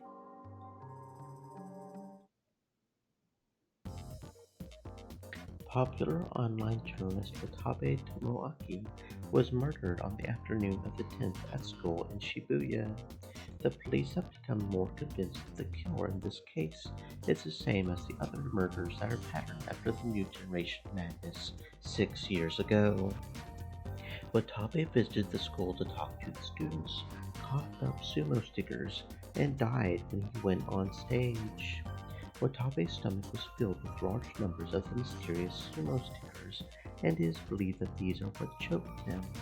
As the sumo stickers are seen everywhere on the streets of Shibuya these days, they seem to think it will be impossible to track down where the killer found them. Watabe had previously pointed out the relationship between the sumo stickers and the other mysterious deaths that took place on the 7th, 19th, and 29th of last month. The police are assuming there's a connection there. Dude's morbidly obese. No, he's morbidly obese. Morbidly obese. And before this is a viral marketing scheme by the sumo wrestler people.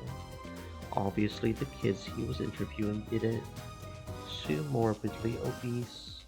So wait, we're calling this one morbidly obese? If you guys want to see a sumo sticker that bad, look in the freaking mirror. There's a huge shadowy conspiracy involved in this. All the victims are people who tried to find out about the conspiracy. The ones behind it are also the ones behind the original New Generation Madness. They also eliminated the person who designed the sumo stickers. I bet the kids he was going to talk to are in danger too. So what, you're a sumo sticker truther? He's reading between the lines. God hath descended. Look at your ID, dude. Morbidly obese. Morbidly obese. This thread's almost 1,000 posts long. Why do you guys like sumo so much? If this is post 1,000, I'm going to win the next sumo tournament. 物体を動かす力、いわゆるテレキネシスと呼ばれるもの、それが先輩の力です。僕の力。さあ、念じてみてください。動けと心の中で。念じる心の中で。動け動け動け動け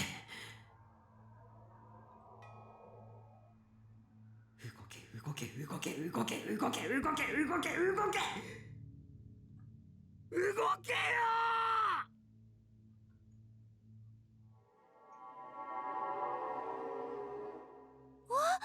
見て、机の上の本が。マジかよ。浮いてやがる。動いた。驚きました。これは私が思っていた以上の力かもしれません。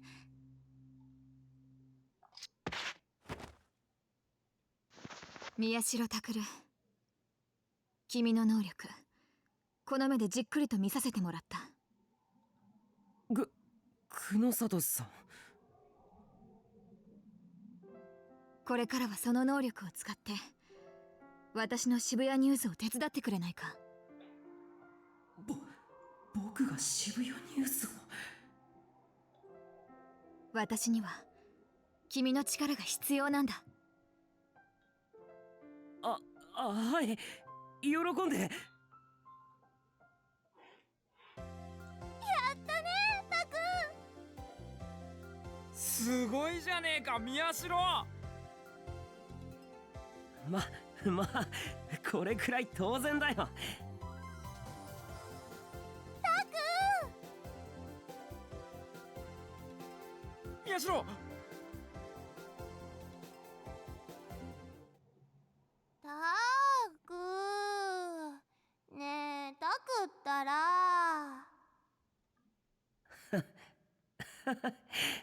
これくらい大したこと。大したこと。あ、起きた。ここ。My room. Then was that a dream just now? I looked at the clock. It was already well into afternoon and approaching evening. そうか。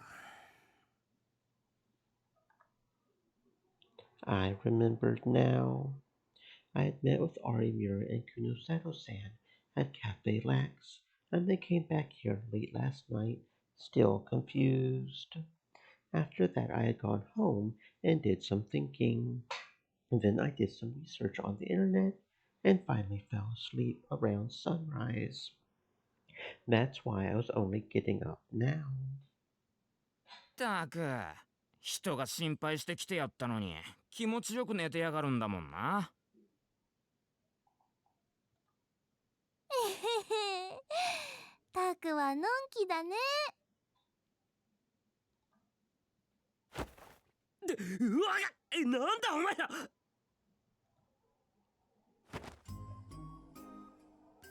Surprised, I leapt out of bed. なんだってご挨拶だな君は。みんなタクを心配して様子を見に来たんだよ。心配？僕を？なんで？だってねえ花ちゃん。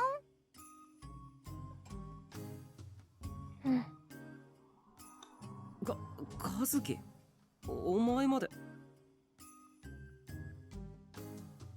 It was a tiny room, but I had only just realized that she was here a second ago.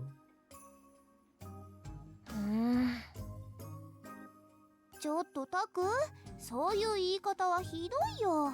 花ちゃんだってずーっと気にしてたんだからね。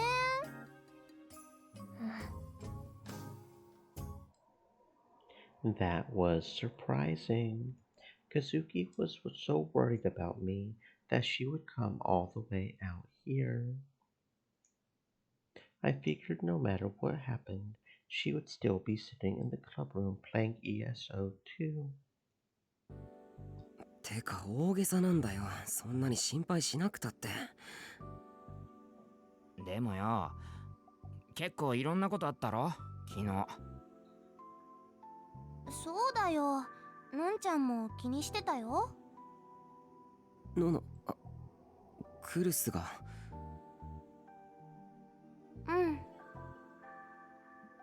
まさか昨日のことベラベラ喋ったりしてないよな。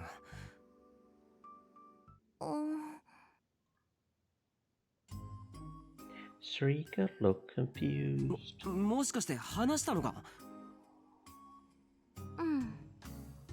例の能力のことも。なんで言っちゃうんだよ。だってのんちゃんには隠し事してもバレちゃうんだもん。Yeah, Kurusu was pretty sharp, and I couldn't imagine a girl like Sarika being able to hide anything from her. I gave up and fell back on into bed. いけなかったかな。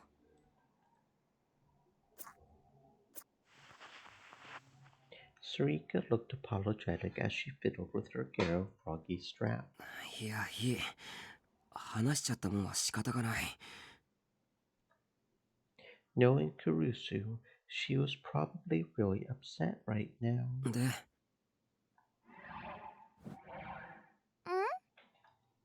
それでクルスはなんて？ああ、私は今動けないから、代わりにあなたたちがタクのそばにいてあげてって。それだけか。あいつのことだからもっといろいろ言われただろ。危険なことするなとか、能力なんてバカなとかなんとか。そんなことなかったよ。だってあのクルスだぞ。それだけのはずないだろ。それだけ。だよな。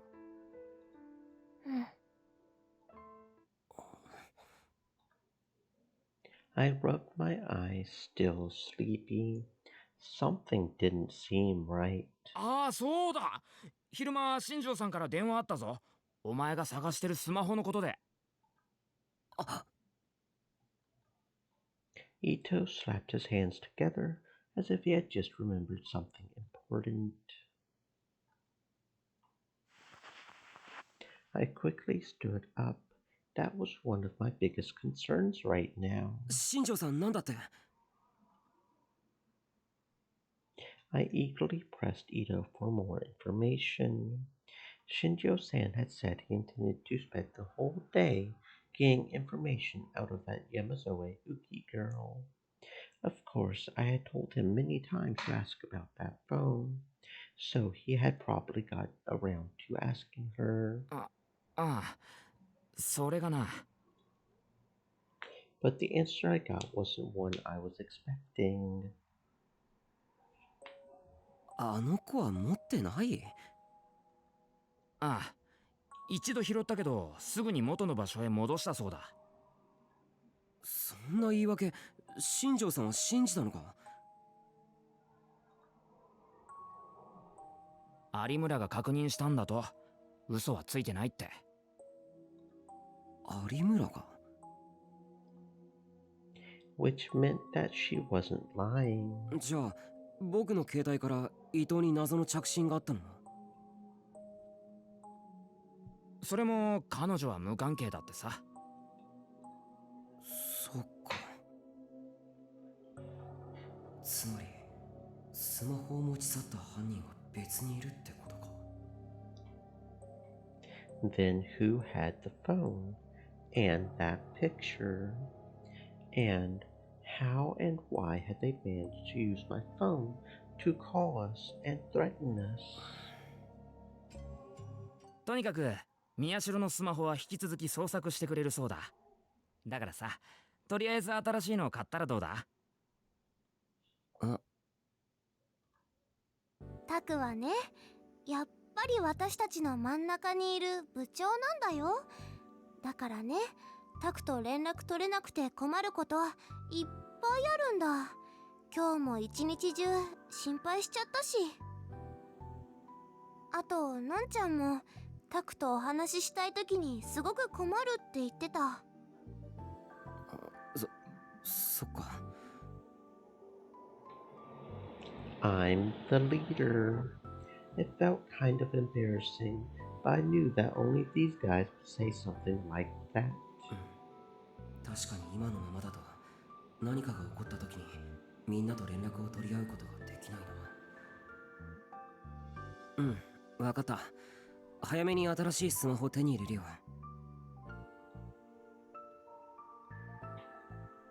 Sarika smiled happily.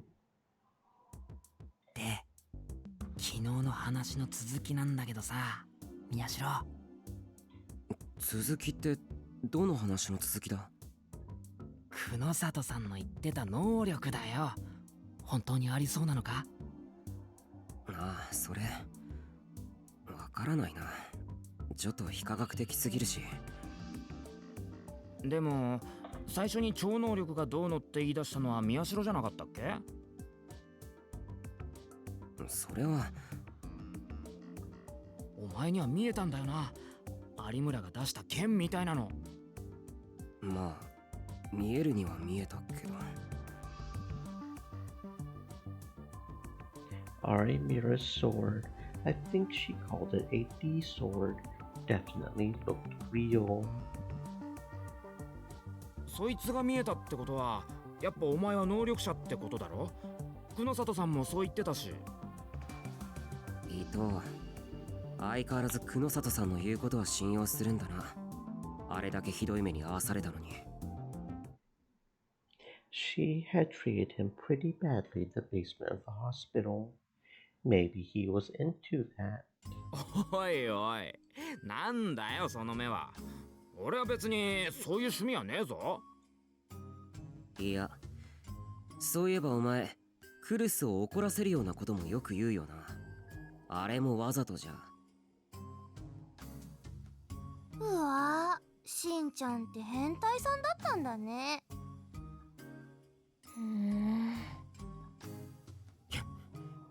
やめろよお前ら。んなことより宮代の能力の話をしてんだ今は。Ito dragged us back to the original topic. That was definitely suspicious. いや、能力とか言われたって自分の意思で使えたことなんてないしさ。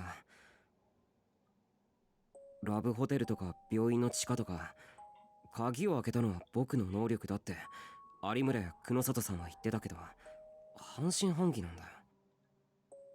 The door to the hotel room might not have even been locked to begin with. And the others might all just be coincidence, right? ちゃんと試してみたのか？試す？お、だってさ、やってみなきゃ使えるかどうかわかんねえだろ？コツさえつかめば案外できるかもしれないもんね。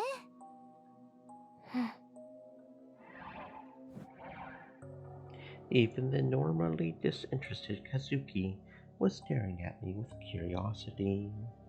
It was rare to see her like this. Maybe she was interested in psychic powers and the occult. そうだな。それともタク、一人で試してみたりした？それでダメだったとか？だったらしょうがないけど。違うよ。僕がそんな馬鹿げたこと一人でやるわけないだろ。I lied. Actually, last night I had tried it, and it hadn't worked. じゃあやってみようよ。ね？いいじゃん。減るもんでもないし。けどやるったってどうすれば。やっぱ強く念じるとかじゃね？ I tried that and it didn't work. ほらほらタク、念じて念じて。念じるって何よ？そうだな。例えばほら、そこにある本を動かしてみるとか。And now this was just like my dream. わかったよ。やるよ。やってみる。けど期待はするなよ。大丈夫大丈夫。5本。それでは挑戦していただきましょう。宮代拓くんです。パチパチパチ。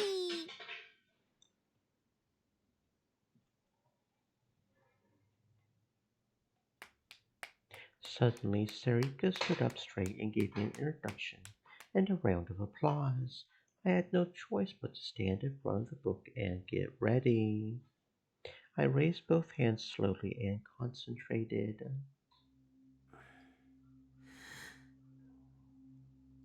動け。動け。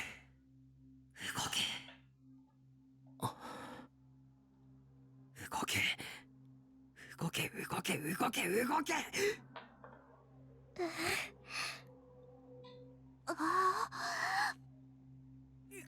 動け。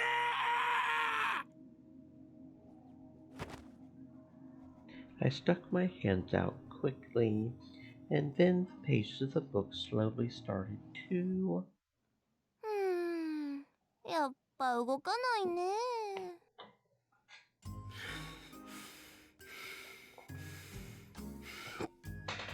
だろう。だからできないって言ったんだよ。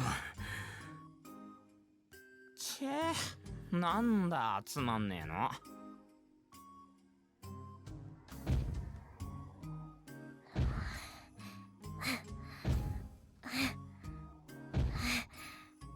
ほら和樹、人んちの壁を殴るな。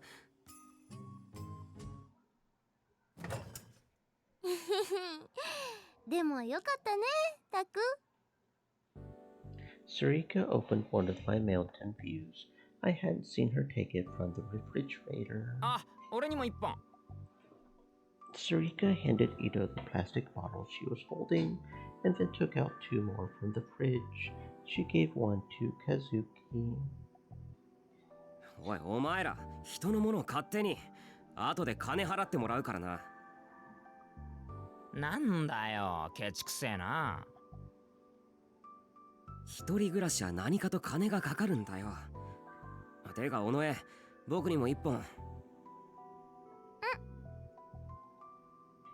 That was 4 bottles in total. I would have to go buy a new pack. サンキュー。で、何がいいんだよ。さっき言ったろ。よかったねって。ああ、うん。だってさ、もしもタクにそんな能力があったら命を狙われるかもしれないってことでしょ。あ、命を狙われる。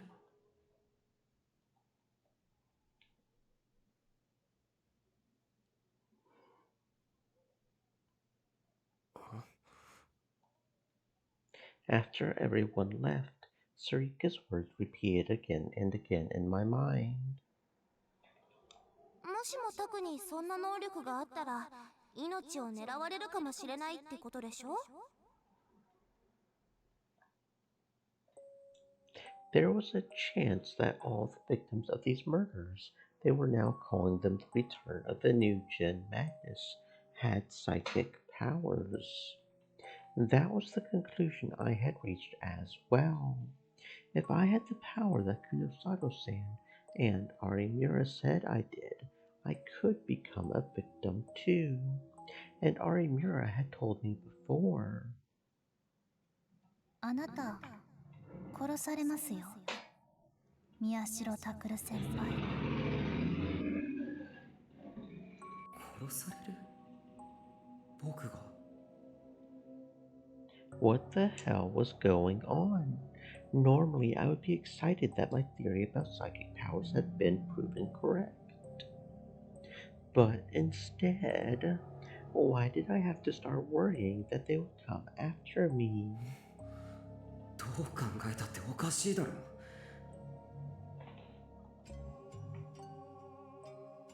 For one thing, I couldn't use any psychic powers. See, I tried and nothing moved. I focused and nothing started floating. I knew for a fact I didn't have any powers, so even if other people said that I did,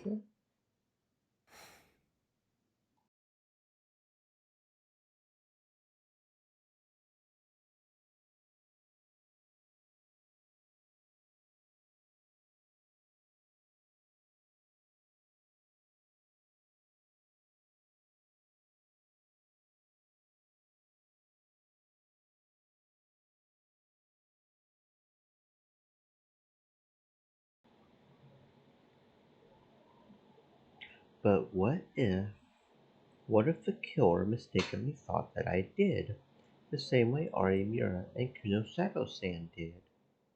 In that case, Even if they were wrong, my life would still be in danger. 冗談じゃない。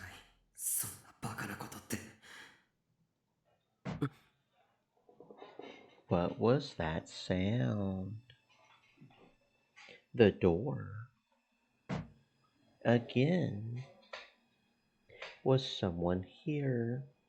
But the others had just left, and there was no one else who would come here. No way. Could it be someone who wanted to kill me? おい。嘘だろ。You've got to be kidding me.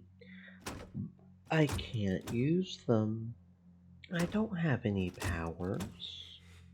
嫌だ。来るな。来るな。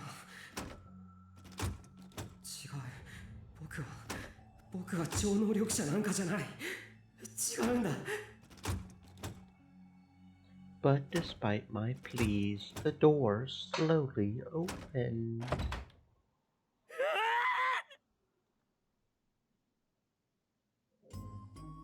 なんだ騒がしいな。どうしたんだ。ケンさん。お、タク。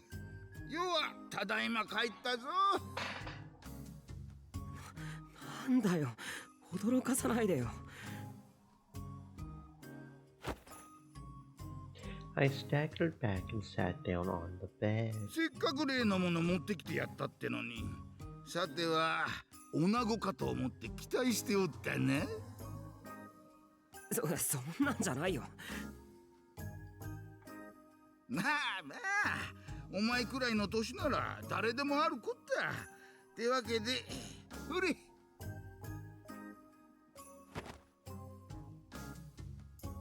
Jin-san tossed me an issue of Cool Cat Press, then stuck out his hand.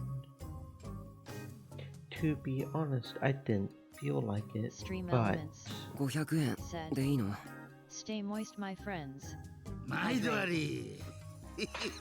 これで今日もうまいビールが飲めるってな。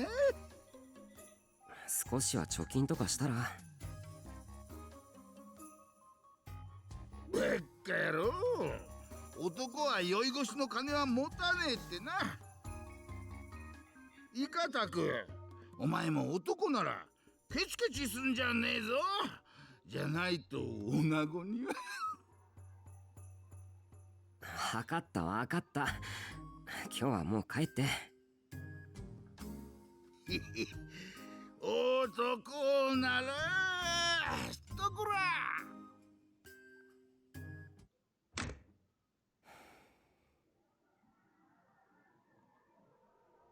I pushed Jin-san out of the room and shut the door.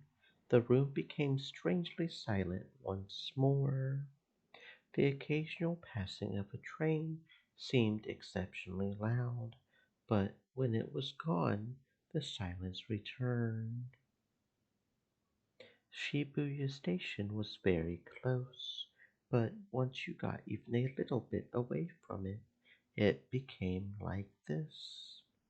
Normally, I love the silence, but today I felt a little lonely. Don't look.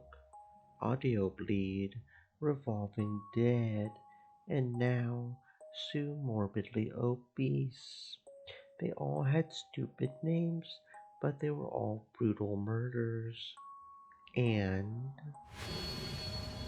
もしもタクにそんな能力があったら命を狙われるかもしれないってことでしょ。くそ。冗談じゃない。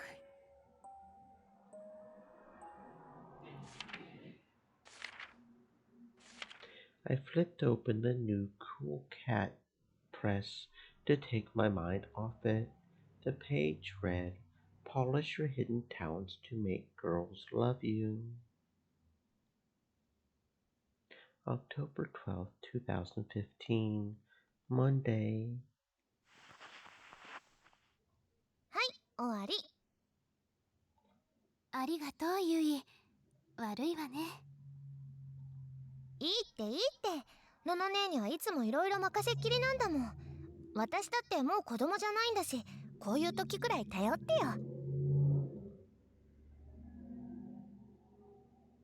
Yui smiled as she finished disinfecting the wound and applying the gauze.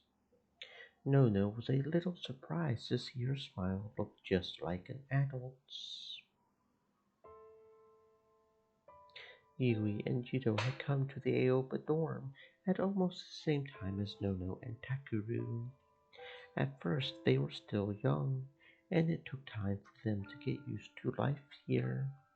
But now they were an indispensable part of life at the dorm. Of course, 6 years had passed now, so perhaps that was only natural. That's right, people can get used to anything. As Nono thought that to herself, she then thought about how long 6 years truly was and softly patted Yui on the head. どうしたの？ののね。なんでもない。大きくなったなって。何？急に。だからなんでもないんだって。ちょっと思っただけ。And at the same time, she thought to herself, I have to protect this no matter what. The things she had built up over the last 6 years, her family, and いいののね。また勝手に動き回って悪化させちゃダメなんだからね。the way Yui stood up when she talked was just like Nono did. It felt a little embarrassing to watch. ごめん。それにしても、タクル兄もタクル兄だよね。痛がってるのの姉を置いてどっか行っちゃうなんて。口では文句ばっかり言ってても、タクル兄は本当は優しい人だって思ってたのにさ。そう言わないであげて、ユイ。タクルはタクルなりにいろいろあるのよ、きっと。いろいろって？それは。Nono knew that Takuru didn't want to hurt her. Takuru was just struggling as hard as he could. Against the circumstances he found himself in, against the world. However... わからないけど、いろいろよ。いろいろ。変なの？ He still didn't realize that sometimes the only thing that brought was sadness. They had kept Takuru's past a secret for his own sake. There was nothing to be gained from digging up the awful truths of the past. Takuru knew that. So why?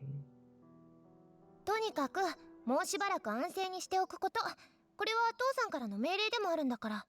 わかった？はいはい。返事は1回。はい、わかりました。よろしい。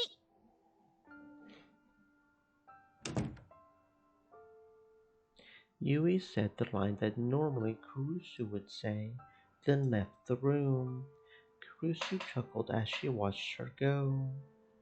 And then she took her phone off the side table. A moment after she turned it on, the phone's wallpaper appeared.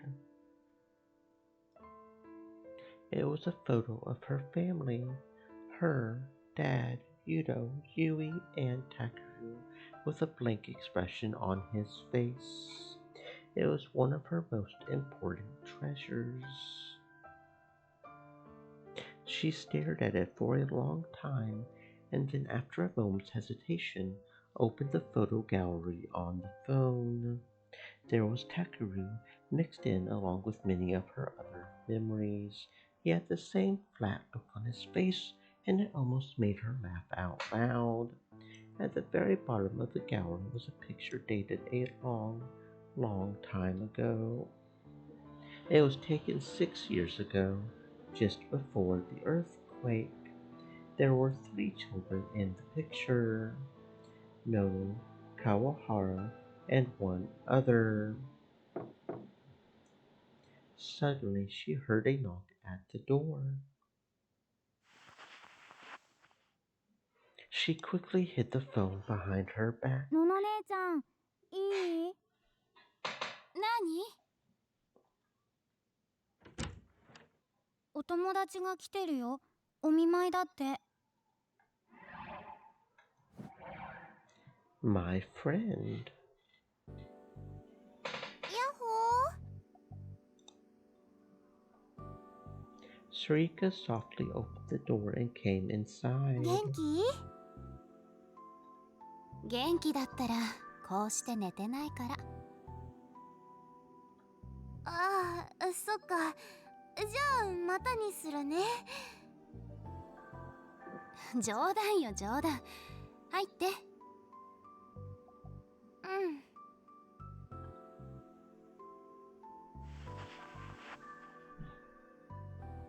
Sarika came inside, moving a little more carefully and softly than she usually did. She sat down next to the bed. お茶とか持ってきた方がいい？ああ、いいよ。お構いなく。ありがとう、ゆうと。うん。じゃあ。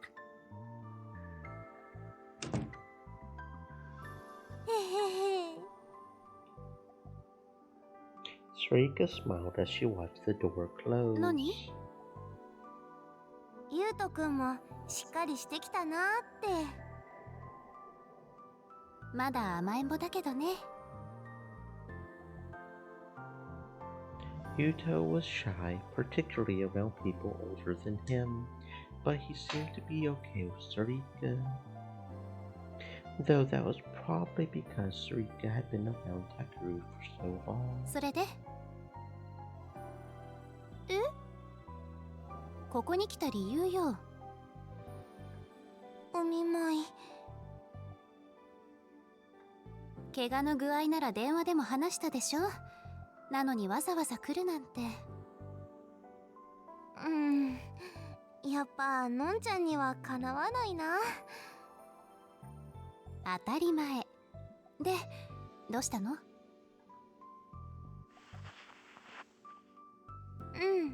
ちょっとね。のんちゃんの様子がおかしいなって思って。私が？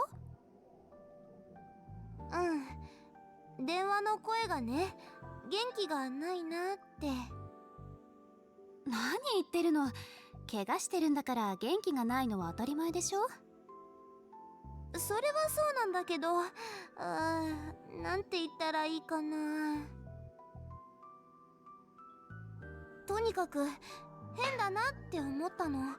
だから来たの。セリカ。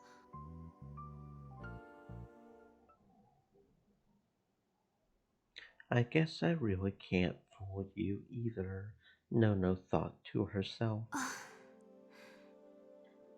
のんちゃん？どうしたの？具合悪い？そうじゃない。そうじゃないの。ただ。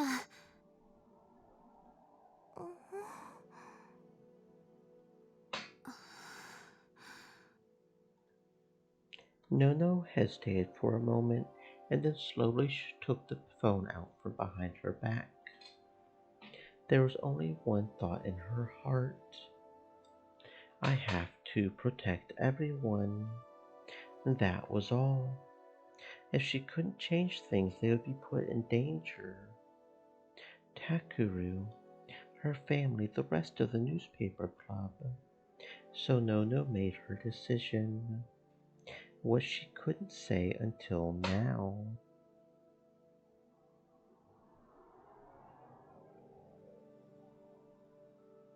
What she didn't say until now. She would tell everyone. のんちゃん？セリカ、言ってたわよね。例の病院の地下で、南沢千里っていう子の情報を見たって。うん。これ。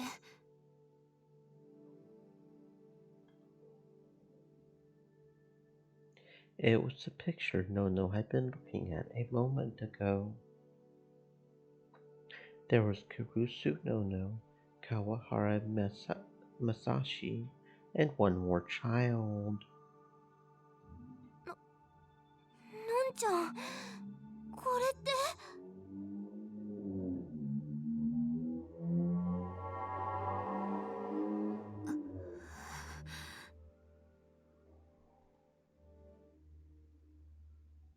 それではここでもう一度こちらの歴史シールがどういうものかを見てみましょう。まずこの歴史シールというものが最初に街中に貼られ始めたのは2007年頃だそうですが、果たして誰が何のために貼り始めたものなのか詳しいことは分かっていません。ただのいたずらだとも、あるいは宗教的呪術的な意味があるとも言われていますが、それも単なる噂の域を出ません。ただこの歴史シールが最近になって大量に貼られ始めたのには何らかのメッセージが込められているのではないかとインターネットなどでは話題になっているということですが、ここで若者のサブカルチャーなどに詳しいゲストの方を。ここも誰が何のためにやってるのかわからないなんて気味悪いですよね。ここもこの歴史シールと言われるものがデザイン的にどうであるかという点を考えてみますと、 Every channel I looked at was talking about the sumo stickers. The world was talking about the sumo stickers a lot more than I expected them to. Everyone was getting excited over old news and old theories. But none of them had reached the same conclusion I had yet. Well, of course they hadn't. It was way too far-fetched. But a while ago I had been confident. I had been sure of my theory, and Kunosato-san and Arimura had confirmed it.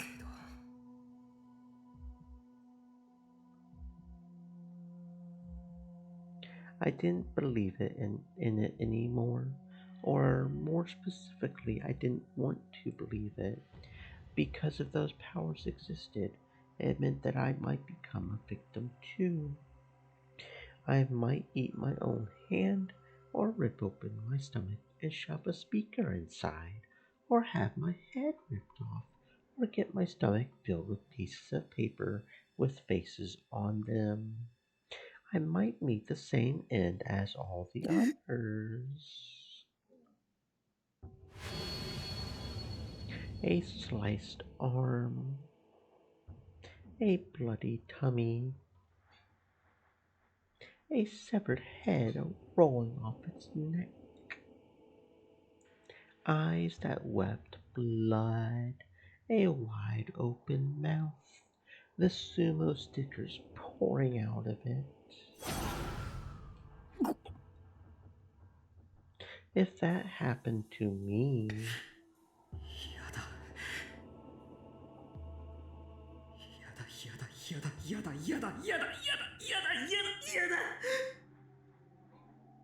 No way. I don't want that. No.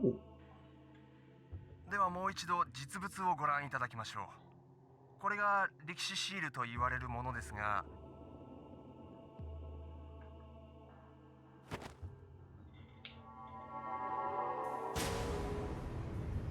A close-up of the sumo sticker appeared on the screen as the announcer spoke.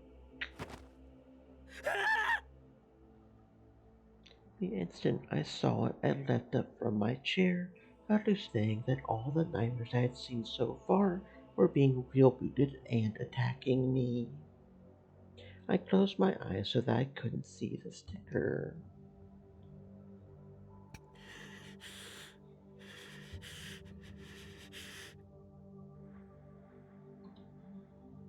一説によりますと、これはデザイン学校の学生が自己表現のために貼り始めたという話もありますが、どんな理由であれ迷惑行為であることに変わりはありません。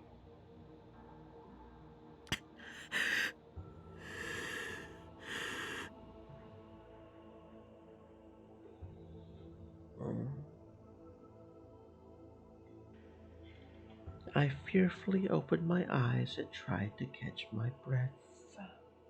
The sticker on the screen was still staring at me with its creepy face, but nothing had happened to me. あれは偽物だ。I had seen the 11th Rorschach image in the basement of that hospital. That was the real Sumo sticker, and it had a terrifying effect on me.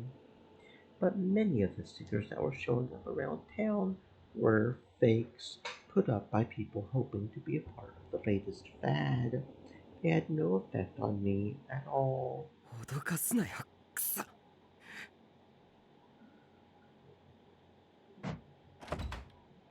うしたの？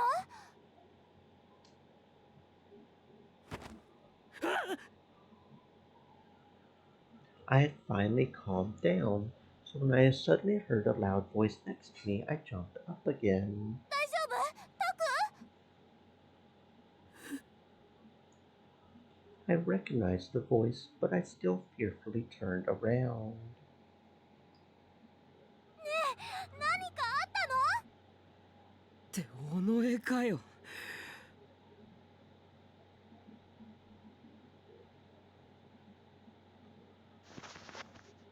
I suddenly felt so tired that I almost dropped straight to the ground, but I managed to stop myself. いきなり何なんだよお前は。それは私が言いたいよ。タクってば外に聞こえるくらい大きな声出して、近所のみんなびっくりしてるよ。今のはその発声練習だ。本当に？ Sarika looked at me worried. でもタク、顔が真っ青、ひどい汗だし。Sarika took a handkerchief out of her pocket and tried to wipe away my sweat. いいよ、自分でやるから。I grabbed the handkerchief from her and scrubbed the sweat off my forehead.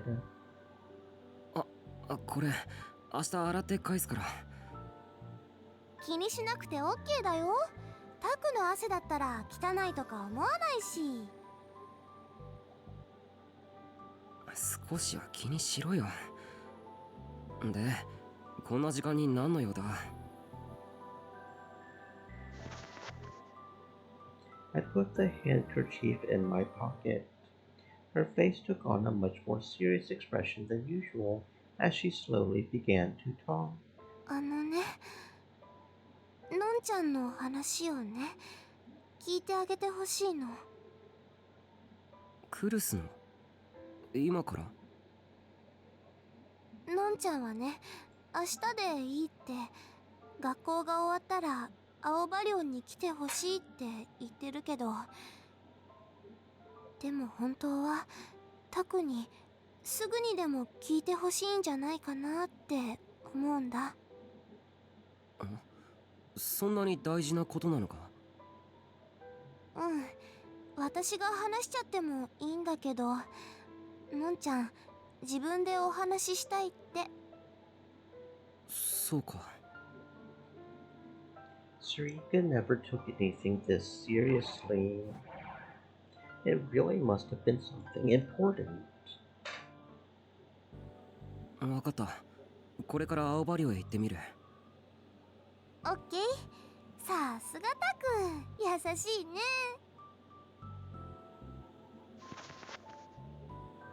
She grinned and giggled a little, then grabbed the handkerchief out of my pocket.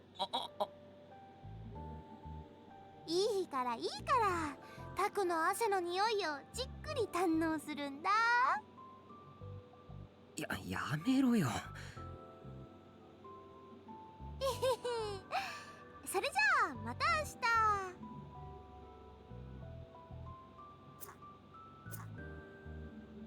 She squeezed her Garo froggy scrap to say goodbye, then spun around and left the RV.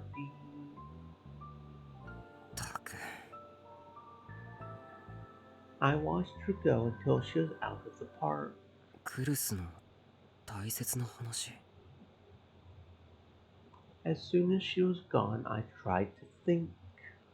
What could she want? Did it have something to do with what happened? The idea scared me a little, so I got ready as soon as I could and left the RV.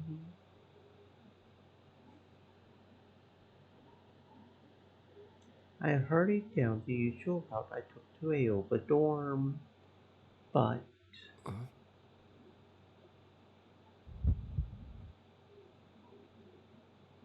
something was different. Something wasn't the same as it had been before. Something was wrong. I didn't notice anything different when I came down here on the way home from school. So what was this strange, dissonant feeling?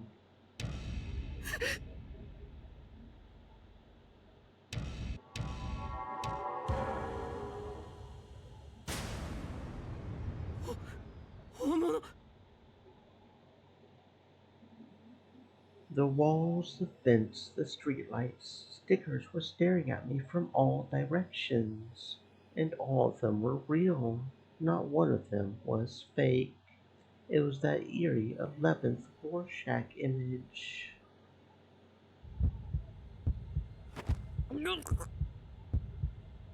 The scenery in front of me suddenly warped and twisted. I felt the mountain view I had just drank coming back up my throat, and I tried my hardest to keep it down. やめろ。見るなよ。僕を見るな。僕は能力者なんかじゃない。お前たちに狙われることなんてないんだ。No, even if Ari, Mira, and Kunosato were right, and I did have some kind of power, it was only a tiny little power, which I couldn't master and wasn't even good for anything. だから僕なんか狙っても意味ないんだよ。やめてくれよ。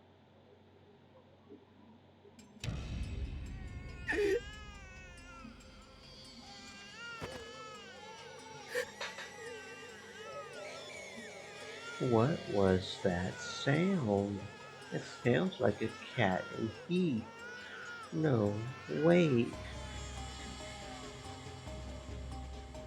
Is this the sound of a baby crying? But there shouldn't be any babies in this park. So what the hell is that sound? Immediately after I thought that, all the stickers that were staring at me smiled. And then slowly,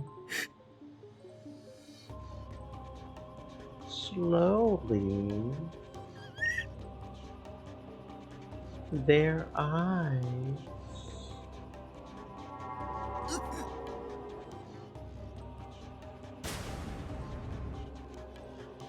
opened.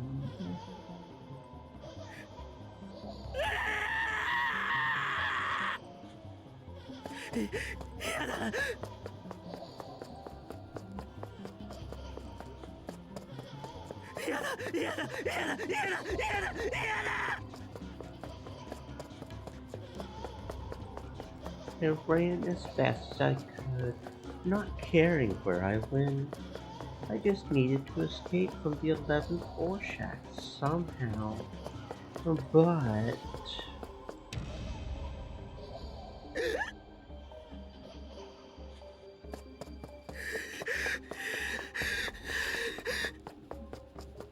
No matter where I went.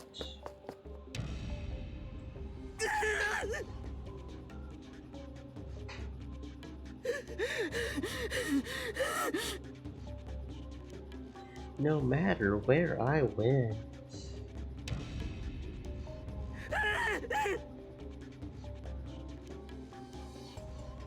Here.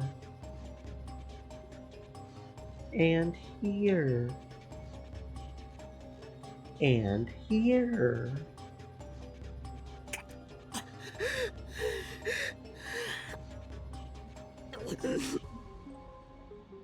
There were so many of them. Were there really this many sumo stickers in Shibuya? How did I never notice before?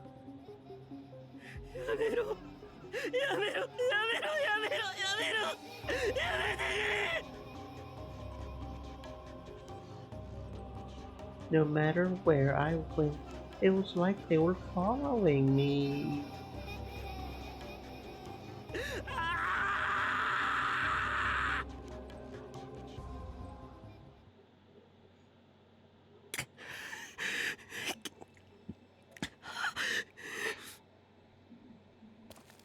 I had no idea how long I had been running from the phantoms of the sumo stickers.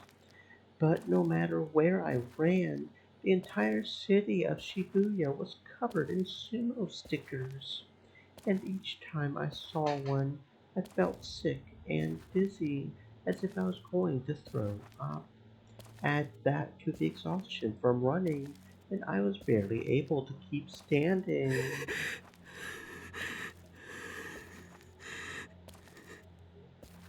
Just when I had reached the conclusion that there was nowhere left in Shibuya for me to rest anymore.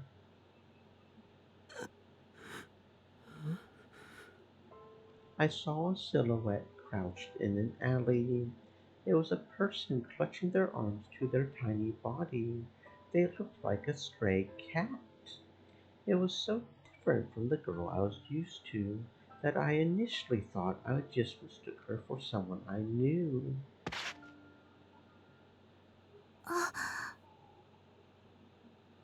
But when she looked up, I realized that it was actually her. Harimura. 宮代先輩。何してるんだよ。こんなところで。Were the stickers staring at you too? ちょっと気分が悪くて、あれのせいで。Arimura pointed behind her, but she didn't turn around. But that was enough to tell me what she was pointing at. 力士シールか。そっか。先輩も They're staring at us. They're peeping on us. 先輩もひどい顔してる。ダメなんでしょあれ。違う。僕は。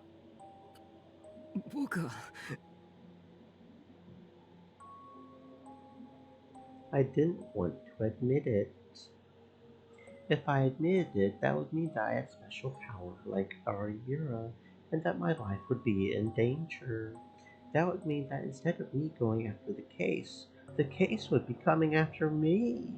なんだか急に数が増えたと思いませんあれ。Arimura's voice was so soft that it was hard to hear her. 今、テレビなんかでも話題になってるから、長尺どもまで寄ってたかって張りまくってるんだ、きっと。しかも偽物だけじゃなくて本物のシールまで。迷惑です。まったくだ。そういう連中はすぐに飽きるとは思うけど。だといいんですけど。とりあえず青葉院へ行こう。僕やクルスが育った養護施設だ。そこなら診察室があるから具合が悪くても休める。はい、すみません。立てるか？それくらいはできます。She forced herself to smile, then ignored my outstretched hand and stood up by herself.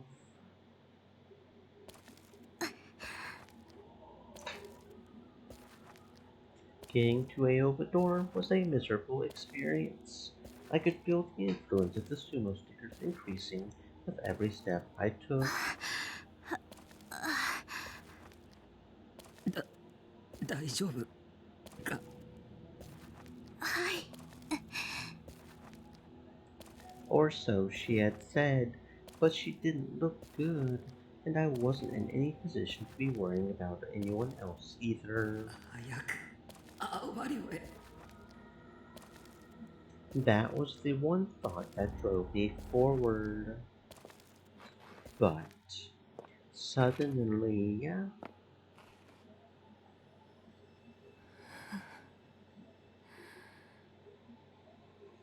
she appeared before us. A woman. It was a woman with a strange presence. If we had been on one of Shibuya's typically crowded streets, I doubt I ever would have noticed her. But on this empty street, she was impossible to miss. Her long hair covered most of her face, and because the streetlight was behind her, I couldn't read her expression at all. But I could see the strange, hungry light that shone from her eyes through the thick hair that otherwise concealed her features. It was a dark light, one that somehow brought a deeper darkness, not illumination. 先輩。 Ari Mura's voice was shaking. She had realized how strange the woman was, too. And then my eyes met hers, and the next instant she laughed, or so it seemed to me. Her laugh was empty, but at the same time somehow satisfied. It was a laugh like evil itself, and it was like nothing I'd ever heard before in my life. And then, in a raspy voice, unpleasant, she spoke. 見つけた。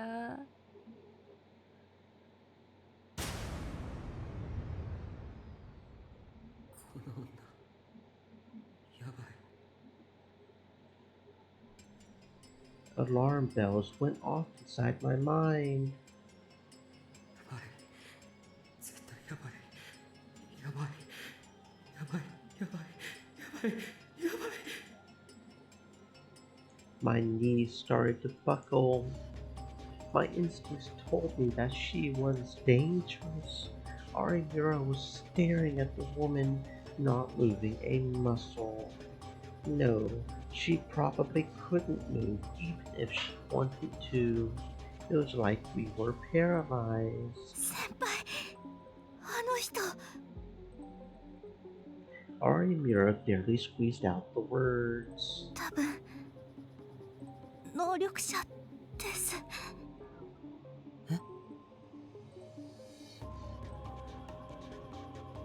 A psychic. I didn't want to admit it, but just looking at the woman in front of me was enough to dash all my hopes. 能力者はどこにいるんだ？ This woman, her very existence was enough to make me believe. 有村。なんですか？ あの女の能力ってのはどんな？ I didn't know anything about any of the Gigeromaniac's powers, besides Arimura's, but from what I had seen so far, some of them were a lot more dangerous than the ability to tell when someone was telling the truth. There had to be more types. For instance, ones that could be used as weapons. And there was no doubt in my mind that this woman had that sort of power.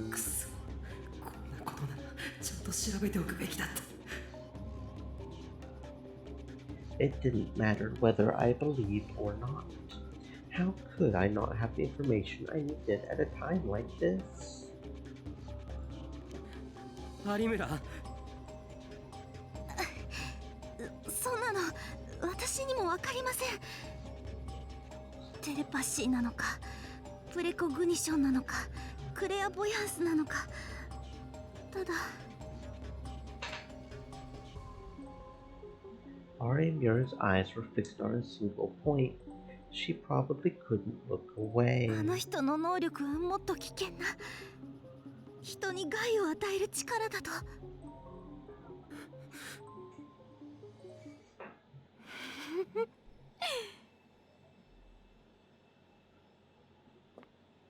The woman started sluggishly walking toward us. Slowly, slowly, I finally realized that the reason she seemed to be off balance as she walked was because she was dragging one of her legs. Maybe she had injured it, or maybe it had never worked right to begin with. She approached us one step at a time as if enjoying our fear.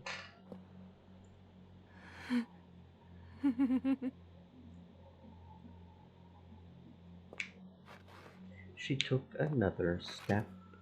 A horrible smile was frozen on her face.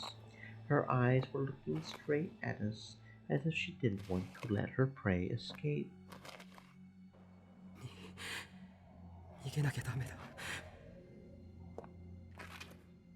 But my body wouldn't move. My body had turned to stone like I had been stared at by Medusa. And then suddenly the wind blew. The woman's long hair flew up, and I could see just a little bit of her face. Ari Mura gasped. The woman had been terribly burnt. Her face was covered in horrible burn scars. The smile disappeared from her face. Instead, it was replaced by rage. There was nothing there but burning rage in the color of anger. She slowly brought her hands up and then pushed them out toward us.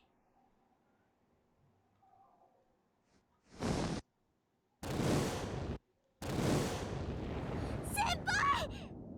She's the one that's been going around doing the fires. She is the pyromaniac.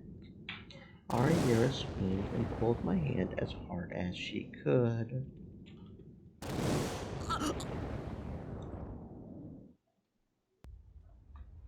A pillar of flame sprung up right where I was standing. There was a blast of heat and the awful stink of burning asphalt. A burning pain ran down through my cheek as the heat struck it.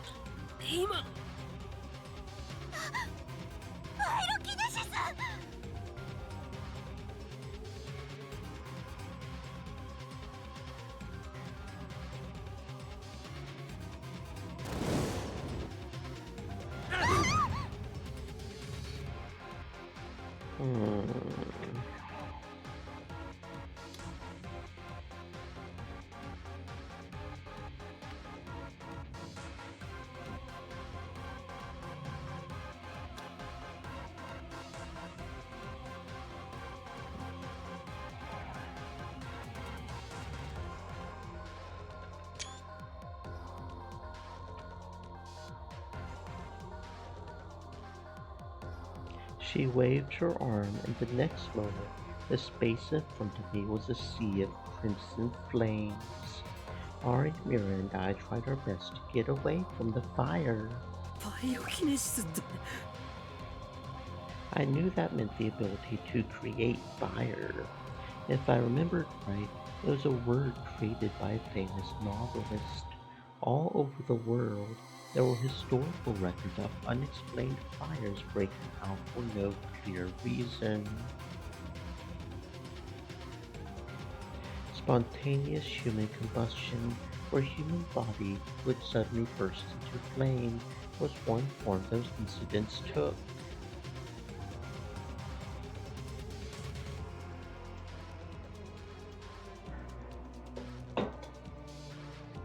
Of course, spontaneous human combustion was considered pseudoscience, as most scientists believed those incidents were actually caused by static electricity or electromagnetic waves. And now, real pyrokinesis was happening right in front of me.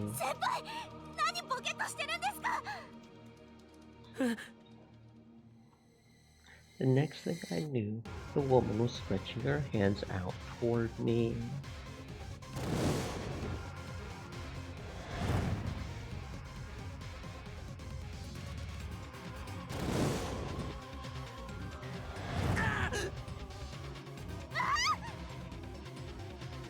I rolled along the ground with Arimura at almost the exact same moment the fire exploded outward. The smell of burning hair stung my nostrils.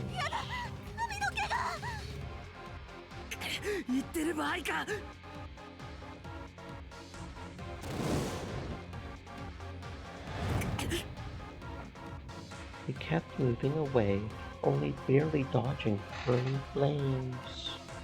Pillar after pillar of fire appeared behind us. It looked like the flames had spread to a bike and some garbage that were lying by the roadside, but I didn't have time to check. The woman was getting closer, dragging her leg as she walked. I tried to grab her hand and run, but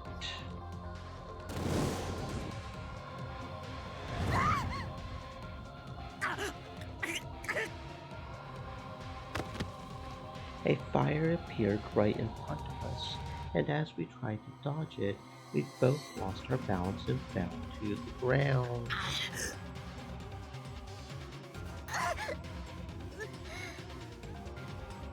The planter next to us was on fire. I looked up as the footsteps got closer and saw that the woman was right on top of us.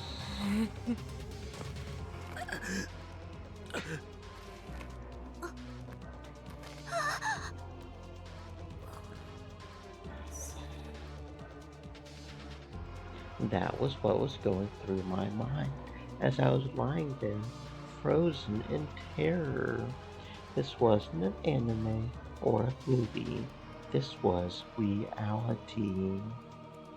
The pain from where I'd hit my leg when I fell. The pain from the burns. All these flames. The smell of melted asphalt. It was all real. Kuno Sato-san had said that the Gigalomaniac's powers came from delusions, and not just any delusions.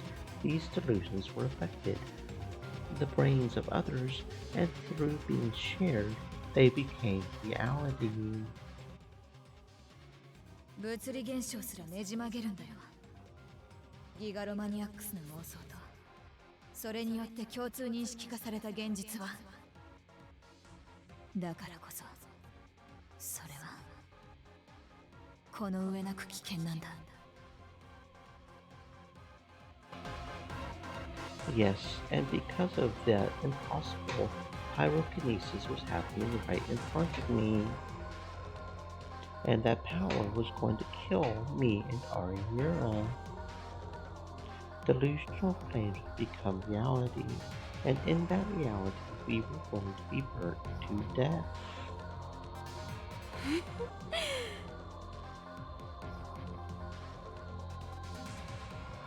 The woman slowly pointed her hands towards us. Maybe I was imagining it, but the air around me seemed to grow hotter. I don't want to die. I don't want to be roasted to death by these flames. No, I don't want to die.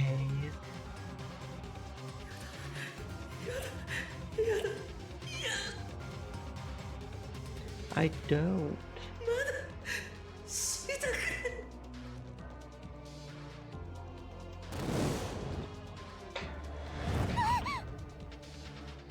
A bigger spiral of flame than any we had seen before appeared before us, but at the same time,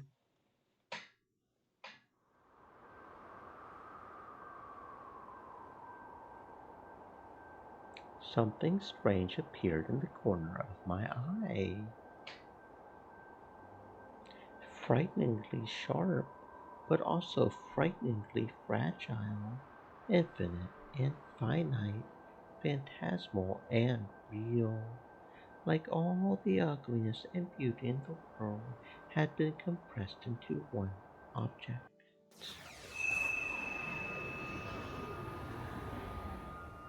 It was a D sword. It was clearly a different shape than Arimira's, but still I could see it. But since I didn't know how to summon it, I just desperately struck the woman with every delusion I could muster. I imagined the sword slicing through her flames, and flung that image at her with my delusions.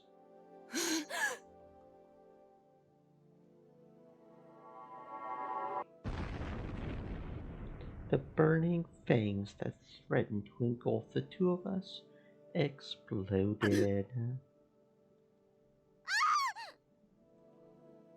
And then the fire danced like a snake.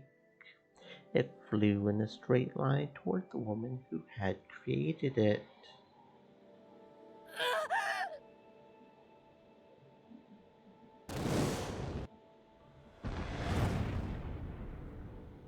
The fire turned into a spiral that leapt at her. She fell over in shock. Senpai!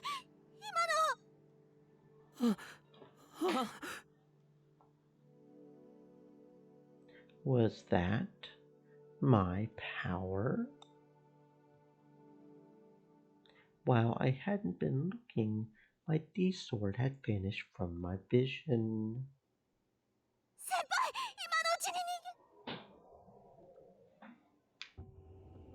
Arimura suddenly fell silent. I turned to see what she was looking at. As the air rippled from the smoke and heat of the flames, the woman slowly stood back up. I gasped at the color of her eyes. The fire that had been there a moment ago was gone. The light that burned with hatred was gone. Now there was only ice. Her eyes were ice, frozen, emotionless, and piercing.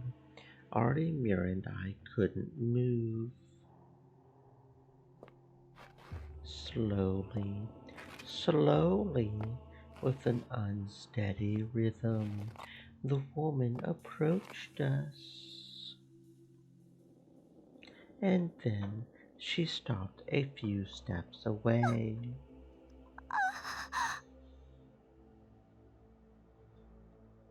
Smoke was rising off a garbage bin behind us. The planter next to us was making crackling noises from the heat. There was nowhere to run before us, behind us, or anywhere else. I couldn't even hear the bustle of the town, but the beating of my heart sounded even louder. The sound of my saliva running down my throat, the sound of my breathing, the sound of my blood flowing through my veins. All those sounds were proof that I was still alive, but soon they would be gone. They would all disappear inside those burning flames.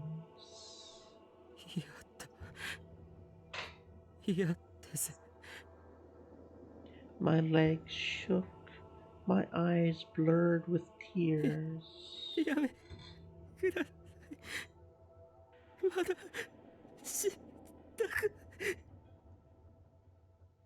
I could barely speak, but the woman's expression didn't change, not even a little.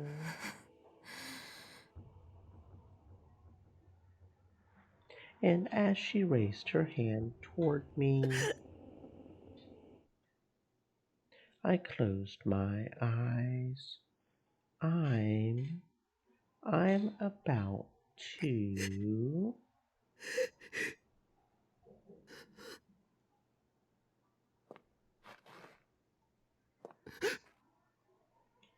I slowly opened my eyes, and then the woman was gone. Are we safe?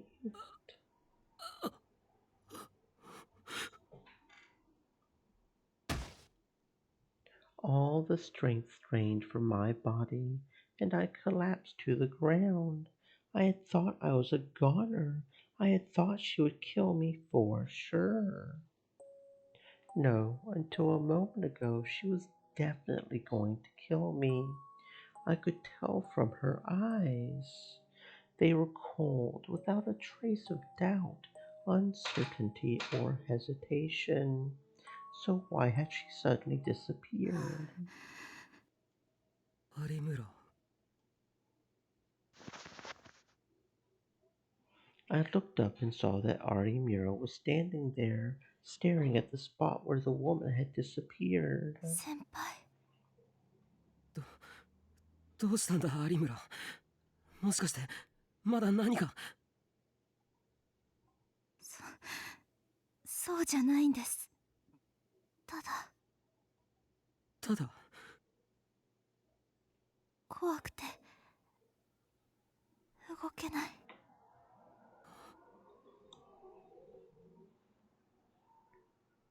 ここですか？